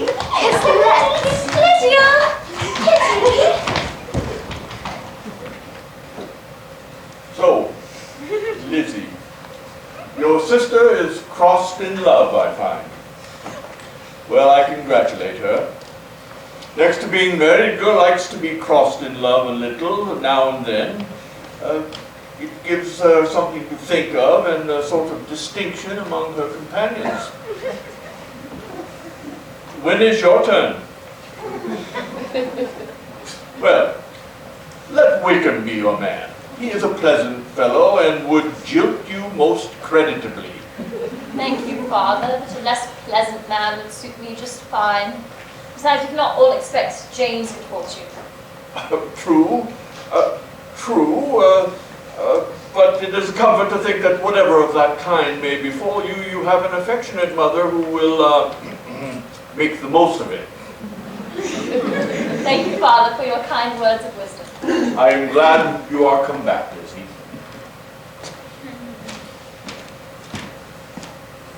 I can no longer countenance your suddenly quiet nature. Now that we're alone, please, dear sister, unburden yourself to me. Oh, Jane, I do not even know where to begin. You know that Rosings is home to Lady Catherine DeBourgh. It'd be impossible not to be aware of it, after Mr. Collins' rabid exhortations. And you know that Mr. Darcy is nephew to Lady DeBourgh. Oh, Lizzie, if Mr. Darcy has wounded your sensibilities again, I may advise you to have no further discourse with him. Jane, he declared himself to me. What? In what manner? In the manner of a man seeking matrimony. But he immediately followed it up with every reason he should not wish to marry me. Lack of station and unsuitable family being but two. Made me angry, and I refused him. And oh Jane, I know I shouldn't have done it, but I spitefully confronted him about his mistreatment of Mr. Wickham as well. I'm sorry that Mr. Darcy should have delivered his sentiments in a manner so little suited to recommend them. You blame me for refusing him? Blame you? Oh, no! You blame me for speaking so warmly of Wickham? No. I do not know you are wrong in saying what you did. You will know it when I show you this.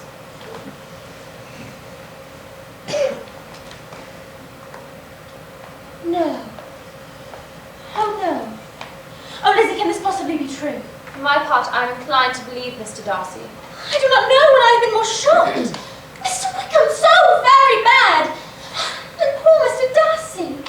Oh, Lizzie, just imagine what he must have suffered. And having to relate such a thing of his sister, oh, it is really too distressing! And poor Mr. Wickham! There's such an appearance of goodness in his countenance. There certainly was some mismanagement in the education of those two young men. One of them has got all the goodness and the other all the appearance of it. I never thought Mr. Darcy so deficient in the appearance of it as used to, Lizzie. But we should not, should we, make Mr. Wickham's character known? Oh no, it should not be done. Mr. Darcy has not authorized me to make it public. In fact, he wishes me to keep every relative to his sister as much as possible to myself. Mr. Wickham will soon be gone, and it will not signify to anybody here what he really is. At present, I should remain silent. You are quite right. To have his errors made public might ruin him forever. And he is now, perhaps, sorry for what he has done. Lizzie, what do you think now of the sad business of Jane's? I, for one, am determined never to speak of it again to anybody. There's no talk of him coming back from Netherfield, and I've asked everyone. He'll never live in Netherfield again. Well, no one wants him to come. And I will always say that he used my daughter gravely ill. My only comfort is that I know that Jane will die of a broken heart, and then he'll be sorry for what he's done.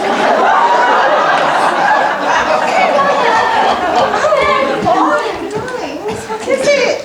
Alicia's leaving, and I want us to go to Brighton. What is to become of us? What are we to do? Dears, I cried for 2 days when I heard that Colonel's regiment was going away. I should have thought I broke my heart. I'm sure I shall break mine. Whatever shall I do?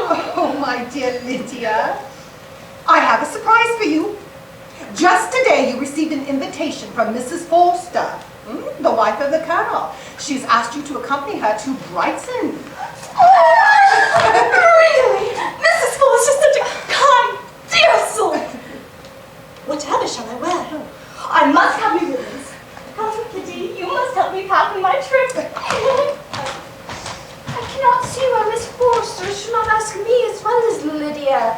Though I'm not a particular friend, I've just as much right to be asked as she has. And more too, for I am 2 years older. I know, dearest. I know. Father, you cannot possibly let Lydia go to Brighton. Her behaviour will be unseemly, and she's far too young. You cannot possibly want her to expose herself as a foolish ninny.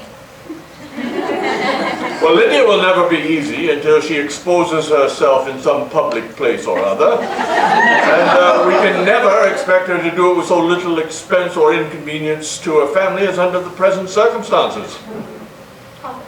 If you knew the great misfortune which is sure to arise, nay, which has already arisen from her unseemly behaviour, I am sure you would judge differently in the matter. Already arisen? Oh, what? Has she frightened away some of your lovers? Oh, little Lizzie. Come, let me see this list of pitiful fellows who have been kept aloof by Lydia's folly. No, Father, I have no such injuries to resent.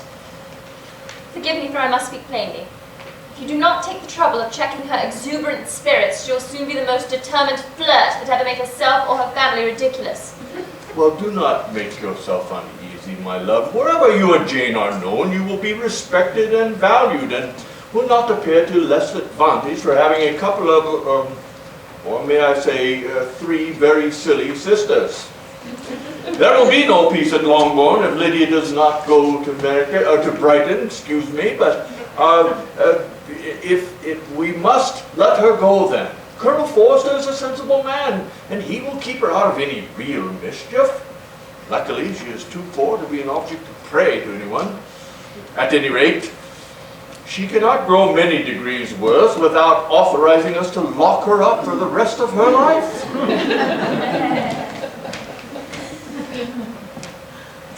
My holiday with Aunt and Mr. Gardiner cannot come soon enough.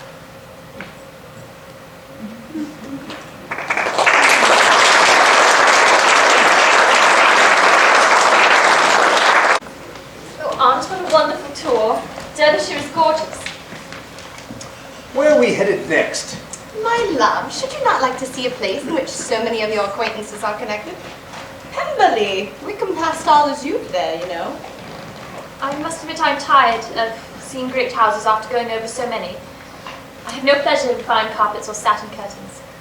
If it were merely a fine house, richly furnished, I should not care for it myself, but the grounds are delightful. They have some of the finest woods in the country. I cannot help feeling that it is a bit uncomfortable to view a house, no matter how grand, when people are in residence. We are quite in luck on that account. Mr. Gardiner inquired, and the great house is vacated for the duration of the summer. And when I retired last night, I cunningly asked the chambermaid whether Pemberley were not a very fine place. And what was the name of that proprietor? And whether the family was down for the summer. A most welcome negative followed that last question. So there's no need to worry about inconveniencing the family. Well, that being said, I must admit I do feel a great deal of curiosity to see the house itself. To Pemberley we go then! To Pemberley.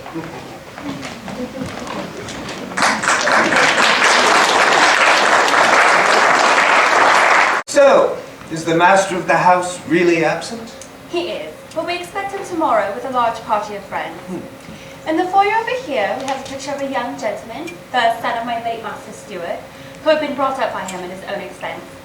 He has now gone into the army, but I'm afraid he has turned out to be very wild. And the likeness of my master. It was drawn at the same time as the other, about 8 years ago. Lizzie will be able to tell us whether it is still like or not. Does that young lady know Mr. Darcy? A little. And do you not think of a very handsome gentleman, Mom? Yes, he's quite handsome. I'm sure I know none so handsome. But in the gallery upstairs, you will see a finer, larger picture of him. The foyer was my late master's favourite room, and the miniatures you will see are just as they used to be then. He was very fond of them.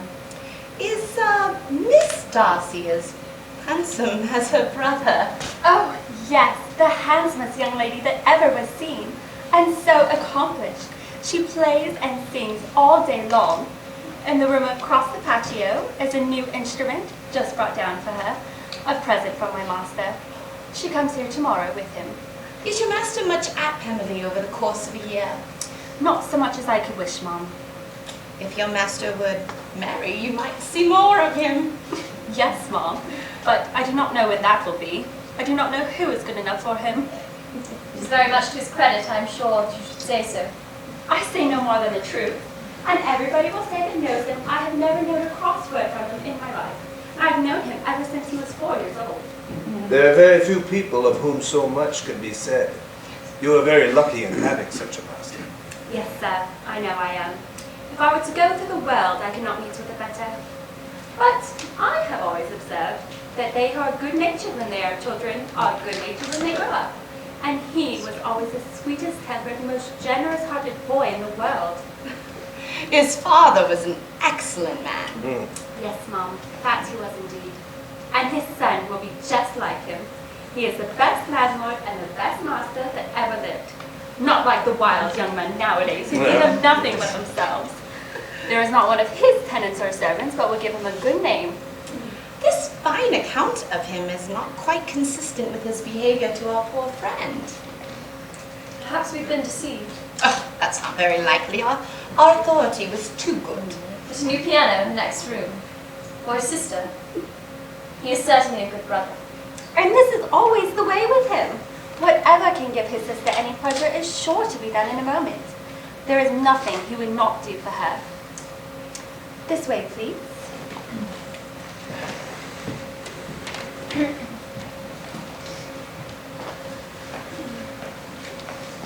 Miss Bennet. Mr. Darcy, we've been assured of your absence before we came to the place. If we'd known you'd been here, we certainly would not have come. We told you not to return till tomorrow. That was true, but business with my steward occasioned me coming forward before the rest of the party. They will join me this afternoon, Mr. Bingley and his sister. Oh.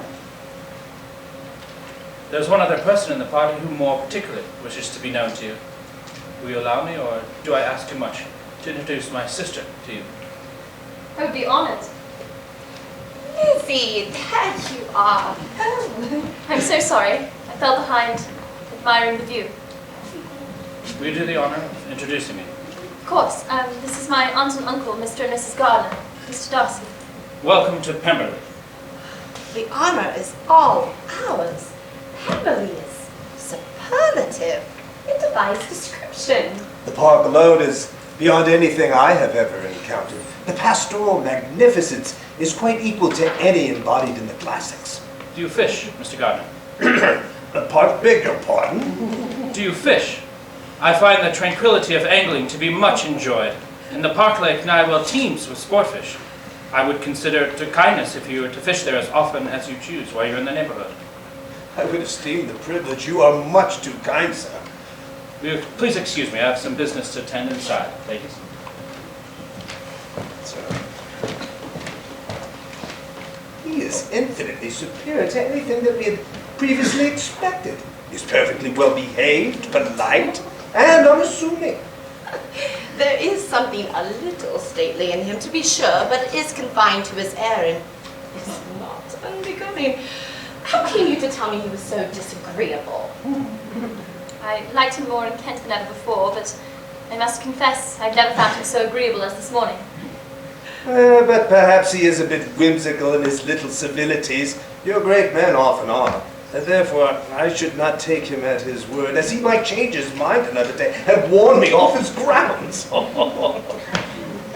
Mr. Gardner, Williams is here to show you around the park that you may get your bearings for future excursions. He is well versed in bait fishing and will show you the best vantage points for both angling and seeing the views. Mr. Gardner? Do you mind, Elizabeth? Not at all. Mrs. Gardner? If you'll follow the path to the left, Miss Bennet. Georgiana? We arrived earlier than expected. I hope you aren't upset. Of course not. In fact, I'm glad that you're here. Georgiana, may I present to you Miss Elizabeth Bennet? It is such a pleasure to meet you. Oh no, Miss Bennet, the pleasure is entirely mine. I've heard so much about you, but you never thought I'd get the chance to meet you. Darcy, as you've probably already figured out, you made much better time than expected. I see Georgiana found you. Miss Bennet, what a happy coincidence.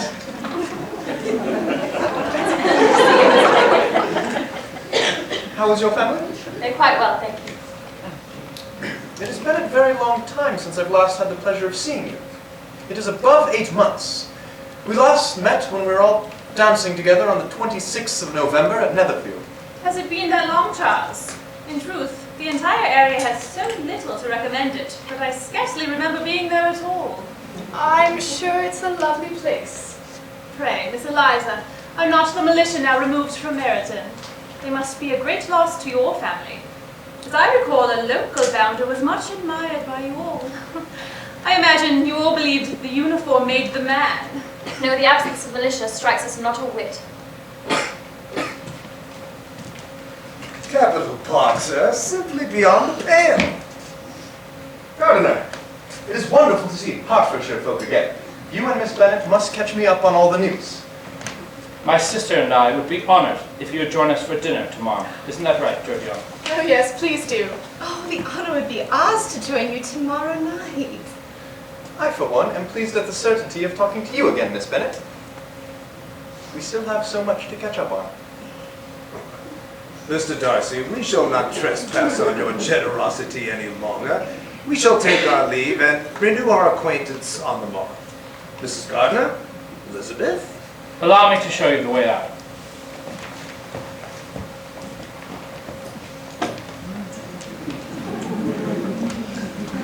Well, Georgiana, now that you've met Miss Bennet, I'm sure you can agree with my evaluation of her connections and demeanour.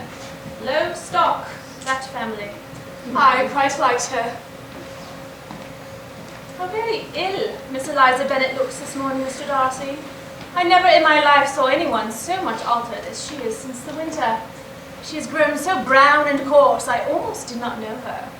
I perceive no other alteration than her being slightly tanned, which is no miraculous consequence of traveling in the summer. Well, for my own part, I must confess that I never could see any beauty in her. I remember when we first knew her in Hertfordshire, how amazed we all were to find that she was a reputed beauty. And I particularly recollect your saying one night, after they had been dining at Netherfield, she, a beauty, I should as soon call her mother a wit. Yes, but that was only when I first saw her. For as many months since I have considered her as one of the handsomest women in my acquaintance.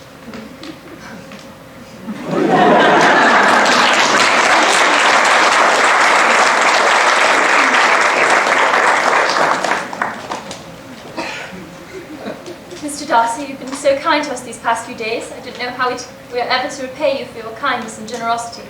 There's no need to speak of repayment. I am pleased that you find Beverley to your liking. To our liking.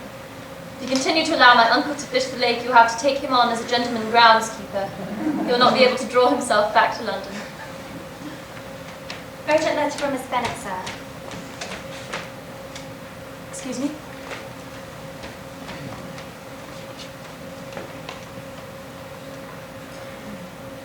No. No, this cannot be. Where's my uncle? I'm sorry, I have to leave you now. I have to find my uncle. Good God, what is the matter? I will not detain you a minute, but let me or let this servant go after Mr. and Mrs. Gardner. You are not well enough. You cannot go yourself. No, it's quite all right. It's just some distressing news from Longbourn. Lydia has run off. She's thrown herself into the power of Mr. Wickham. You know him too well to doubt the rest. She is lost forever. I'm grieved indeed. Grieved and shocked. But is it certain, absolutely certain? Yes. They traced them almost to London. Not beyond. And what has been attempted to recover her? My father goes to London. Jane writes to beg my uncle's immediate assistance. But there is nothing to be done. I know very well that there is nothing to be done. Would to heaven that anything could either be said or done on my part to offer consolation to such distress. But I'm afraid this affair will unfortunately force you to leave. Please, give my regards to Miss Darcy. Conceal the unhappy truth for as long as possible. I know it cannot be long. I will pass on your excuse to Georgiana, and I assure you that your news is safely secret. Should it ever come to light, it will not be by my lips. Please pass my solicitations on to your family. Elizabeth, are you all right?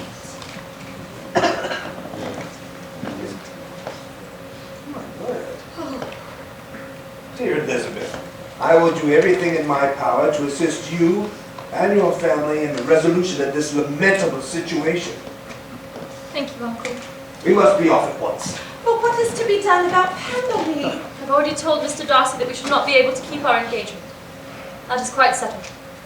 Upon consideration, it appears to me very unlikely that any young man should form such a design against a girl who is by no means unprotected or friendless, and who is actually staying in his colonel's family. That I am strongly inclined to hope the best. The temptation is not adequate to the risk. Do you really think so, Uncle? Yeah. Upon my word, I begin to be of your uncle's opinion. It is far too great a violation of decency, honor, and interest for him to be guilty of. I cannot think so very ill of Wickham. Can you yourself, Lindsey, so wholly give him up as to believe him capable of it? Jane does not think so very ill of Wickham. Whom does Jane ever think ill? But I told you the other day of his treatment to Mr. Darcy, and his lamentable behaviour to the whole Pemberley family is endless. Do you really know all of this? I do. But does Lydia really know nothing of this? Can she really be so ignorant as to what you and Jane seem so well to understand? Yes, that is the worst of it. The militia was to be leaving, and we thought it unimportant to tell everyone what we knew of Mr. Wickham. Had we known that Lydia could come to danger by the deception, we never would have. Oh, dear Elizabeth, we will do everything in our power to make this right and return Lydia to you. But enough talk. We must be on our way if we are to accomplish anything. Yes, Uncle, that's right.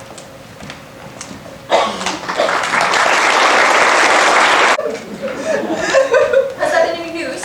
Not yet. Oh, how are you? You look pale. How much you must have gone through. No, I am perfectly well. Oh, that is Mr. Wickham. And now Mr. Bennet has gone away, and I know he will fight him wherever he can find him, and then he will be killed. Oh, what will become of us? Mother, no. The Colders will throw us out before he's even cold in his grave. I do not know what to do. You must not think such things. Oh, Mr. Gardner must tell Mr. Bennet not to fight. Oh, and someone must tell him what a state I am in. This is a most unfortunate affair and will probably be much talked of. But we must stem the tide of malice and pour into the wounded bosom of each other the balm of sisterly consolation.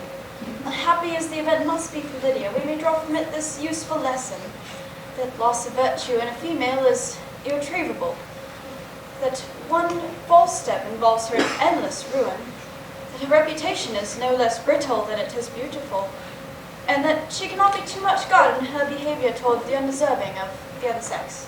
Tell me all and everything that I have not already heard. Our father has been unable to locate Lydia and despairs of any pleasing end. Perhaps it would have been better if we had made Mr. Wickham's character known, but we acted with the best intentions. Father sent word he would be returning today. It will be all right, Lizzie. It must. It simply must. I cannot comprehend it any other way.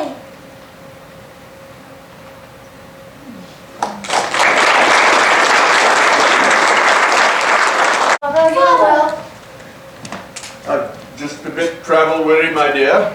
If I were to go to Brighton, I would behave much better than Lydia. What? You go to Brighton? No, Kitty. I have at last learned to be cautious, and you will feel the effects of it. No officer will ever enter my house again. Balls will be absolutely prohibited unless you stand up with one of your sisters. And you are never to stir out of doors unless you can prove that you have spent 10 minutes of every day in a rational manner. Do not make yourself unhappy. If you are a good girl for the next 10 years, I will take you to a review at the end of them. But Father, what news? Have you heard from my uncle? Well, he has seen them both. Then it is as I always hoped. They are married. They were not married.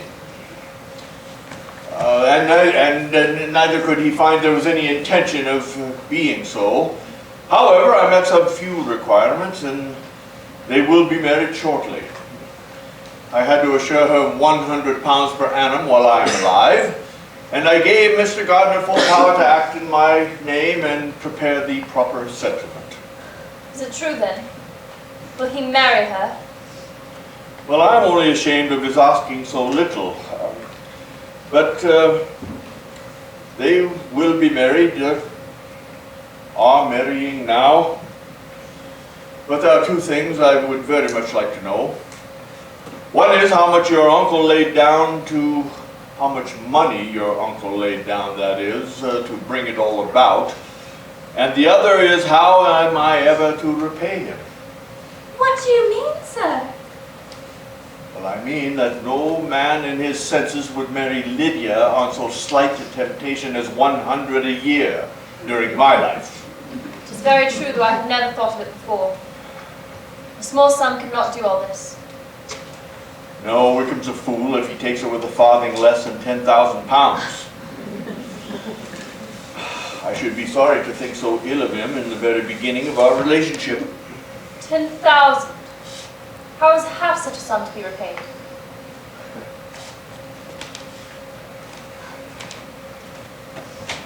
I comfort myself with thinking that he certainly would not marry Lydia if he had not a real regard for her. We must endeavour to forget all that is past on either side. Their conduct has been such that neither you, nor I, nor anybody can ever forget. It is useless to talk of it. This is delightful indeed! Oh, Lydia married and only 16! Oh, how I long to see her, and to see Mr. Wickham as well. Oh, Lizzie, run, find your father and find out how much he gave her for her clothes. Oh, Lydia, I'm so happy! A daughter married! Oh, Mrs. Wickham, how well that sounds! And she turned 16 just this past June. Oh, my Lydia is married. Oh.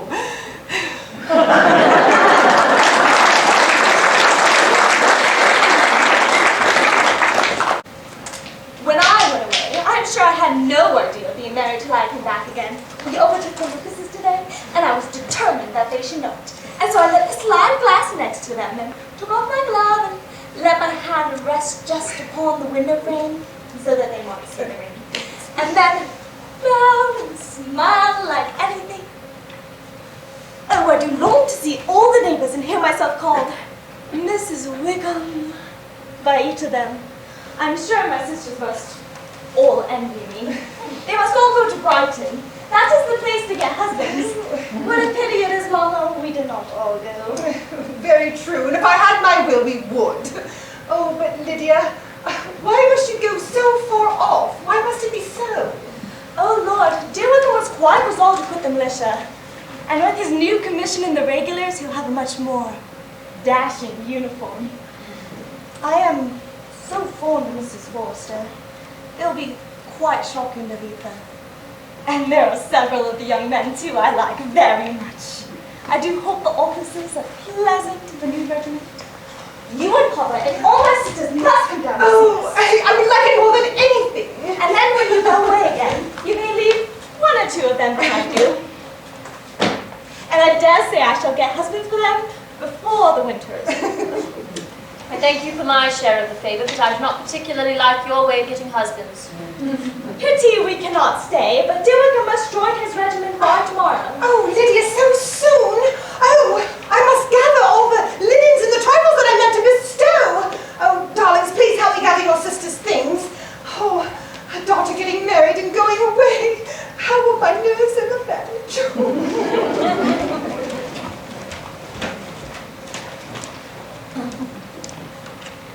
Lizzie, I never gave you an account of the wedding, I believe. You were not by when I told Mama and all the others. Are you not curious to hear how it was managed? No, really, I think there cannot be too little said on the subject. La, you are so strange, but I must tell you how it went off. Monday morning came and I was in such a fuss. I was so afraid, you know, that something would happen to put it off. Anyway, just as the carriage came to the door, my uncle was called away upon business. I did not know what to do, for he was to give me away. But luckily, he came back in within 10 minutes' time. However, I recollected afterwards that if he had been prevented in going, the wedding need not be put off. Mr. Darcy might have gone as well. Mr. Darcy. Gracious me, I quite forgot. I ought not to have said a word about it. What will Wickham say? It was to be such a secret. So it was to be a secret? Say not another word about it. May depend upon my seeking no further. Thank you, for if you did, I should certainly tell you all. It was Mr. Darcy himself who found us. At first he desperately tried to persuade me to leave Wickham. Can you imagine? But I was resolved not to leave dear Wickham's side. So account of the fact that Mr. Darcy owes dearest Wickham a great debt of honor, Mr. Darcy took care of everything. Everything. Lydia! Ooh, I do hope she gives me grandmama's linens. Oh, Lydia, when will I see you again? Oh, Lord, I don't know. Not these 2 or 3 years, perhaps. Will you write to me often? As often as I can, but you know, married women never have much time for writing. My sisters may write to me, for they will have nothing else to do. Well, he is as fine a fellow as ever I saw. He simpers and smirks and makes love to us all. I am prodigiously proud of him. I defy even Sir William Lucas himself to produce a more valuable son-in-law. Oh, I heard that Mr. Bingley was coming down. I mean, not that we care. He means nothing to us. I rather hope I never see him again. But if he should visit, dear, you will wait on him, of course. No. You forced me into visiting him last year and promised that if I went to see him, he would marry one of my daughters. But it ended in nothing, and I shall not be sent on a fool's errand again. Mr. Bennet is absolutely necessary, practically required. 'Tis an etiquette I despise. If he wants our society, let him seek it. He knows where we live. And I will not spend my hours running after my neighbors every time they go away and come back again. I begin to be sorry that he comes at all. It would be nothing. I can see him with perfect indifference. I can just hardly bear to hear him perpetually talked of. Happy shall I be when his stay at Netherfield is over. Mr. Bingley and Mr. Darcy. Oh, what a beautiful surprise! I had not heard that you were back at Netherfield. Oh, Mr. Darcy. Mr. Bingley, oh, please do come sit down and tell us all about your travels. So much has happened since you've been away. I was afraid that you were not going to return. Mrs. Lucas, she's been married and settled, and one of my daughters, which I'm sure you heard. You must have seen it in the papers. Did you see it? I did indeed. Congratulations. I wish them every happiness. Mr. Bingley, how long do you plan to make your stay in the country at present? A few weeks, I believe. Oh, you quite visited my debt. You know, when you went to town last winter, you promised to have a family dinner with us. I was afraid you were not going to return, and I have not forgot. Indeed, I was remiss, but I fear I was prevented. It is eminently understandable that a gentleman put business ahead of social pleasure. I'm grateful for your understanding, Miss Bennet. Of course, Mr. Bingley. How could I do other?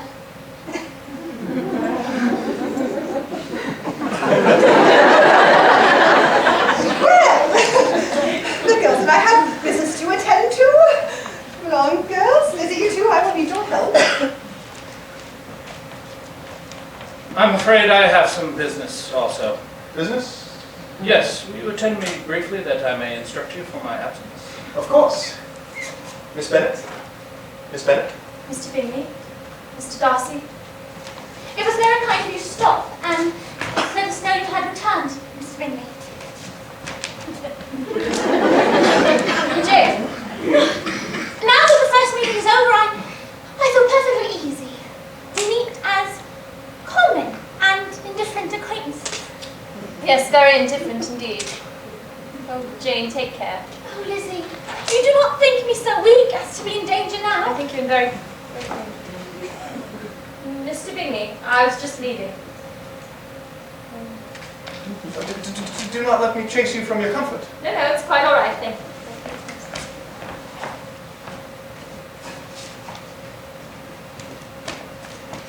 Mr. Darcy, he comes only to be silent, grave, and indifferent. Why does he come at all? He was so amiable, so pleasing to my uncle and aunt when they were in town. Why we must think no more about him. We must forget about him.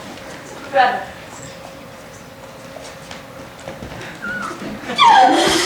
Jane! Oh, it is too much! It is by far too much! I do not deserve it! Oh, why cannot everyone be as happy? Did he? Did you? Yes! He asked for my hand and I said yes. Yes! He's gone to speak to father already! Dearest sister, words cannot express the depth of happiness that I have for you and Mr. Bingley. Oh, I must instantly go to my mother. I would not on any account trifle with her affectionate solicitude or allow her to hear it from anyone but myself. He's gone to father already. Oh, Lizzie, how shall I bear so much happiness? Mama! Where is Miss Jane? With my mother upstairs. She'll be down in a moment, I dare say. Our congratulations in order? Only if they're accompanied by the good wishes and affection of a sister. I am very excited to welcome you into my family, brother, very into my beloved sister. Thank you for those kind sentiments. I must now to Netherfield to share the happy news. I shall call upon you this afternoon, if that is acceptable. It is more than acceptable. It is most welcome indeed. Until this afternoon, Mr. Bennet, Mrs. Bennet, Miss Bennet, dear one.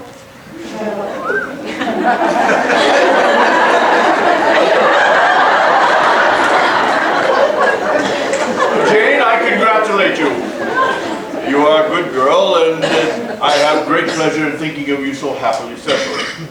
You are, each of you, so complying that nothing will ever be resolved on, so easy that every servant will cheat you, and so generous that you will always exceed your income. Oh, I hope not so.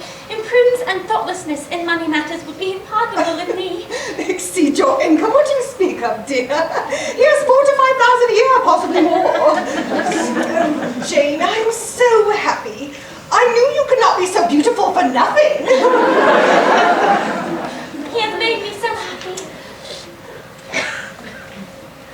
Would you believe it, Lizzie, that when he went to town last November, he really loved me? And nothing but persuasion of my being indifferent would have prevented it from coming down again. Oh, Lizzie, if I could but find one to make you as happy. If you gave me 40 such men, I could never be so happy as you. No, let me shift for myself. And if I'm very lucky, I may meet with another Mr. Collins in time. Lady Catherine. I hope you are well, Miss Bennet. That lady, I suppose, is your mother. She is. You have a very small pock here. Oh. Well, it's not nearly as large as Rosing's, I dare say. But I can tell you it's larger than Sir William Lucas's. This must be a most inconvenient sitting room for the evening in summer. The windows are full west. Oh, your ladyship, will you not sit here after dinner? Your ladyship, may we offer you a refreshment of some kind? No, I do not care to partake of anything here. Miss Bennet, there seemed to be a prettyish kind of little wilderness to one side of your lawn. I should be glad to take a turn in it if you will favour me with your company. Yes, go, dear. Show her along the walks, and I'm sure she will enjoy the hermitage. Miss Bennet, you can be at no loss to understand the reason of my journey hither. You are mistaken, your ladyship. I do not at all comprehend the honour of seeing you here. Miss Bennet, you ought to know I am not to be trifled with. But however insincere you choose to be, you will not find me so. A report of the most alarming nature reached me 2 days ago. I was told that in all likelihood you would soon be united to my own nephew, Mr. Darcy. No, it must be scandalous falsehood. You cannot suppose the truth of it possible. Indeed, it is impossible to be true. I wonder you took the trouble of coming so far. What could your ladyship propose by it? Once, to insist upon having such a report universally contradicted. Your coming to Longbourn to see me and my family will be rather a confirmation of it. Indeed, such a report is in existence. Do you then pretend to be ignorant of it? I never heard it. And can you likewise declare that there is no foundation for it? I know nothing of it, your ladyship. This is not to be borne, Miss Bennet. I insist on being satisfied. Has my nephew made you an offer of marriage? Your ladyship has declared it to be impossible. It ought to be so. It must be so while he retains the use of his reason. But your arts and allurements may, in a moment of infatuation, have made him forget what he owes to himself and to all his family.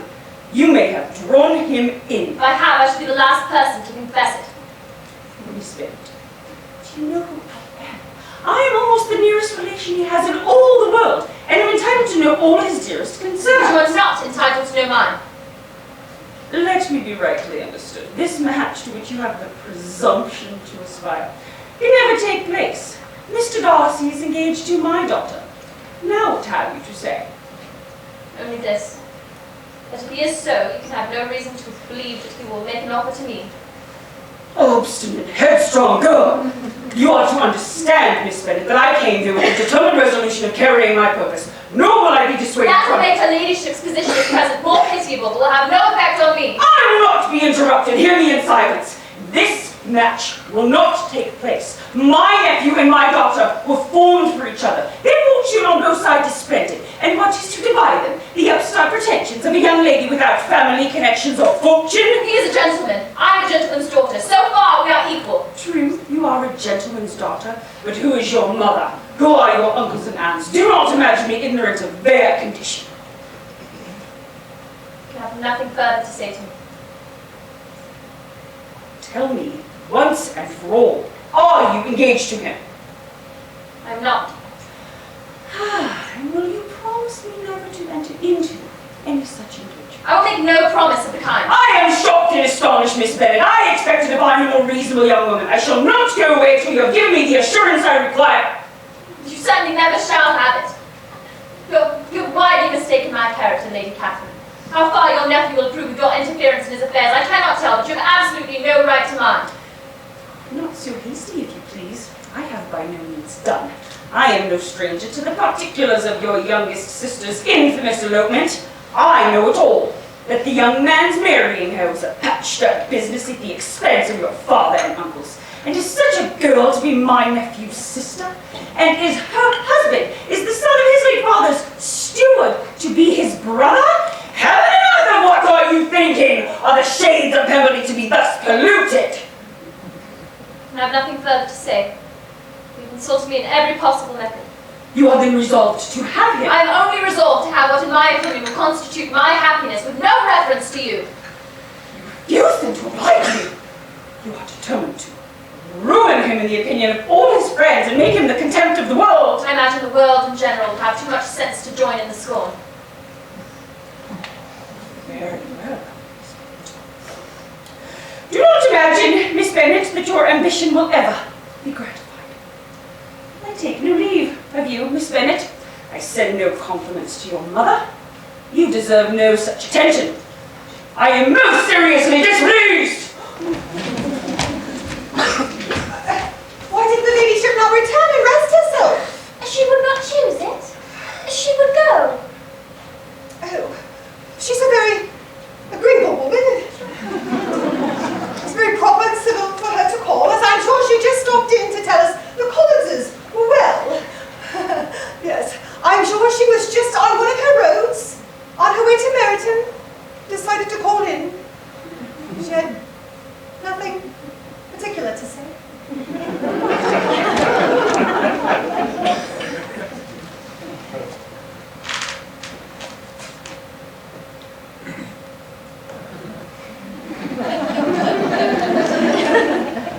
Miss Bennet. Mr. Darcy. Oh, I'm sorry to have startled you. No, yes, you startled me, but it's fine. I'm fine. Mr. Darcy, I'm a very selfish creature, and for the sake of giving relief to my own feelings, care not how much I may be wounding yours. I can no longer help thanking you for your unexampled kindness to my poor sister. I'm sorry. I did not think Mrs. Garden was so little to be trusted. Please do not blame my aunt. It was Lydia's thoughtlessness that betrayed to me the truth. Let me thank you again and again, in the name of all my family. If you are to thank me, let it be for yourself alone. I believe I thought only of you. You are too generous to trifle with me. If your feelings are what they were last April, tell me so at once. My affections and wishes are unchanged, but one word from you on this will silence me forever. Mr. Darcy, I know that in the past I have spoken strongly against you as a gentleman. My feelings are so widely different than they were then. Do you understand that I am not without hope that your sentiments mirror my own? Mr. Darcy, I think they not only reflect yours, but improve upon them. My dearest Elizabeth, I doubt that is possible. Am I to take this to mean that you have forgiven my rash words and past judgments? I have. What you said to me, I deserved, and my behavior to you at that time had merited the severest reproof. My letter, did it soon make you think better? After the painful shock of it. When I first, have you destroyed the letter? I certainly shall, if you believe it essential to my regard. When I first wrote that letter, I believed myself to be perfectly calm and cool, but I have since convinced it was written in dreadful bitterness of spirit. Perhaps it began in bitterness, but it did not end so. I'm delighted about Bingley and Jane. Bingley told me of the engagement immediately. They will be so happy. Thank you. Will you give me leave that may ensure our happiness as well? I would speak to your father immediately. Of course. Let me take you to him.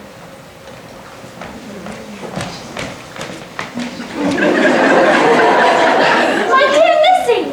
Whatever can you be doing? Mr. Darcy has gone to speak to father. Settle our engagement. No, you are joking, Lizzie. This cannot be. Engaged to Mr. Darcy. It was a wretched beginning indeed, but I confess to you, I love Mr. Darcy. Surely this cannot be. I know how much you dislike him. That is all to be forgot. Good heavens. My dear Lizzie, I do congratulate you, but are you certain? Forgive the question, but are you certain you can be happy with him? It is settled between us that we are to be the happiest couple in all the world. Are you sure you feel that you ought to? Perhaps I did not always like him so much as I do now, but I honestly say I love him more now than I do Bingley. Now I am quite happy, for you shall be as happy as myself. Were it nothing but his love for you, I must always have esteemed him. And now, as Bingley's friend and your husband, there can be none but yourself and Bingley more dear to me. Oh! Your father wishes to speak with you. Will you excuse me that I might find Mr. Bingley? He and I have some wedding business to discuss. Miss Bennet, might I congratulate you on your engagement? You're congratulations are most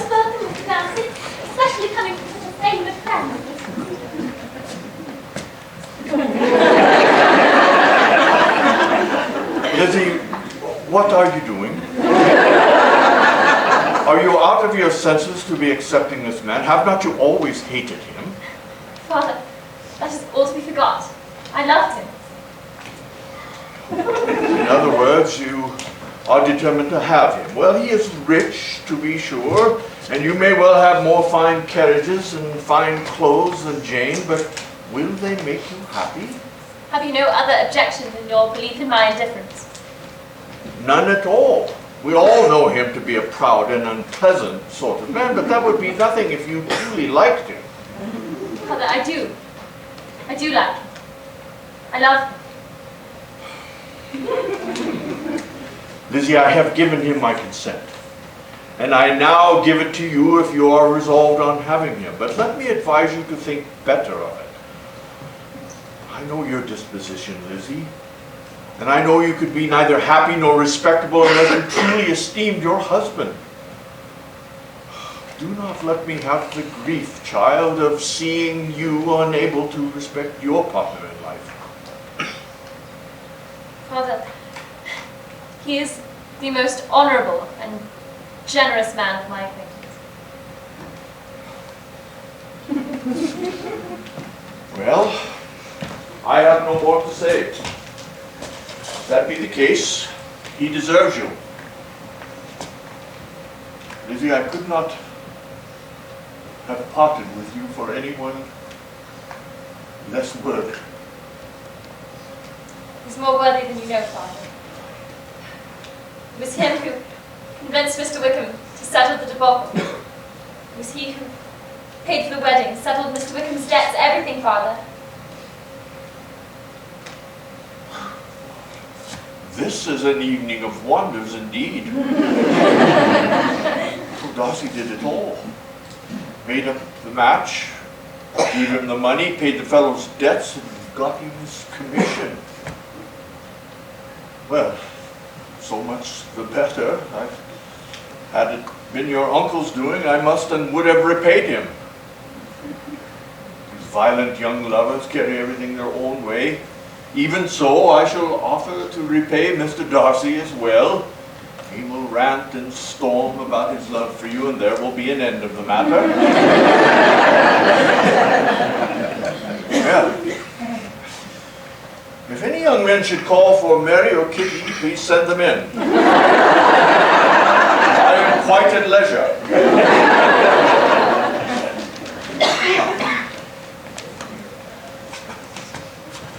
I admire all three my sons-in-law highly. Wickham, perhaps, is my favorite. But I think I shall like your husband, Lizzie, quite as well as I like yours, Jane. Come, Jane. Let us find your mother and remind her that Mary and Kitty are still unmarried. That should help balance her nerves.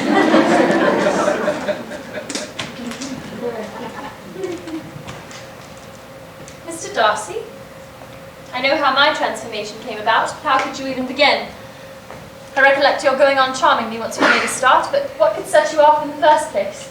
I cannot fix on the hour or the spot or the words that first laid the foundation. It was too long ago. I was in the middle before I knew I had begun. My beauty you had early withstood, and whenever I spoke to you, I rather wished to give you pain than not. Tell me truthfully, did you admire me for my impertinence? For the liveliness of your mind, I did. You may as well call it an impertinence at once. It was little less. But I suppose my good qualities are now under your protection. You should talk them up whenever possible. And it is for me to tease you and laugh at you as much as I can. And I will begin presently by asking what made you so unwilling to come to the point at last? Because you were grave and silent and gave me no encouragement. I was embarrassed. And so was I. You might have talked to me more when you came to call. A man who had felt less might.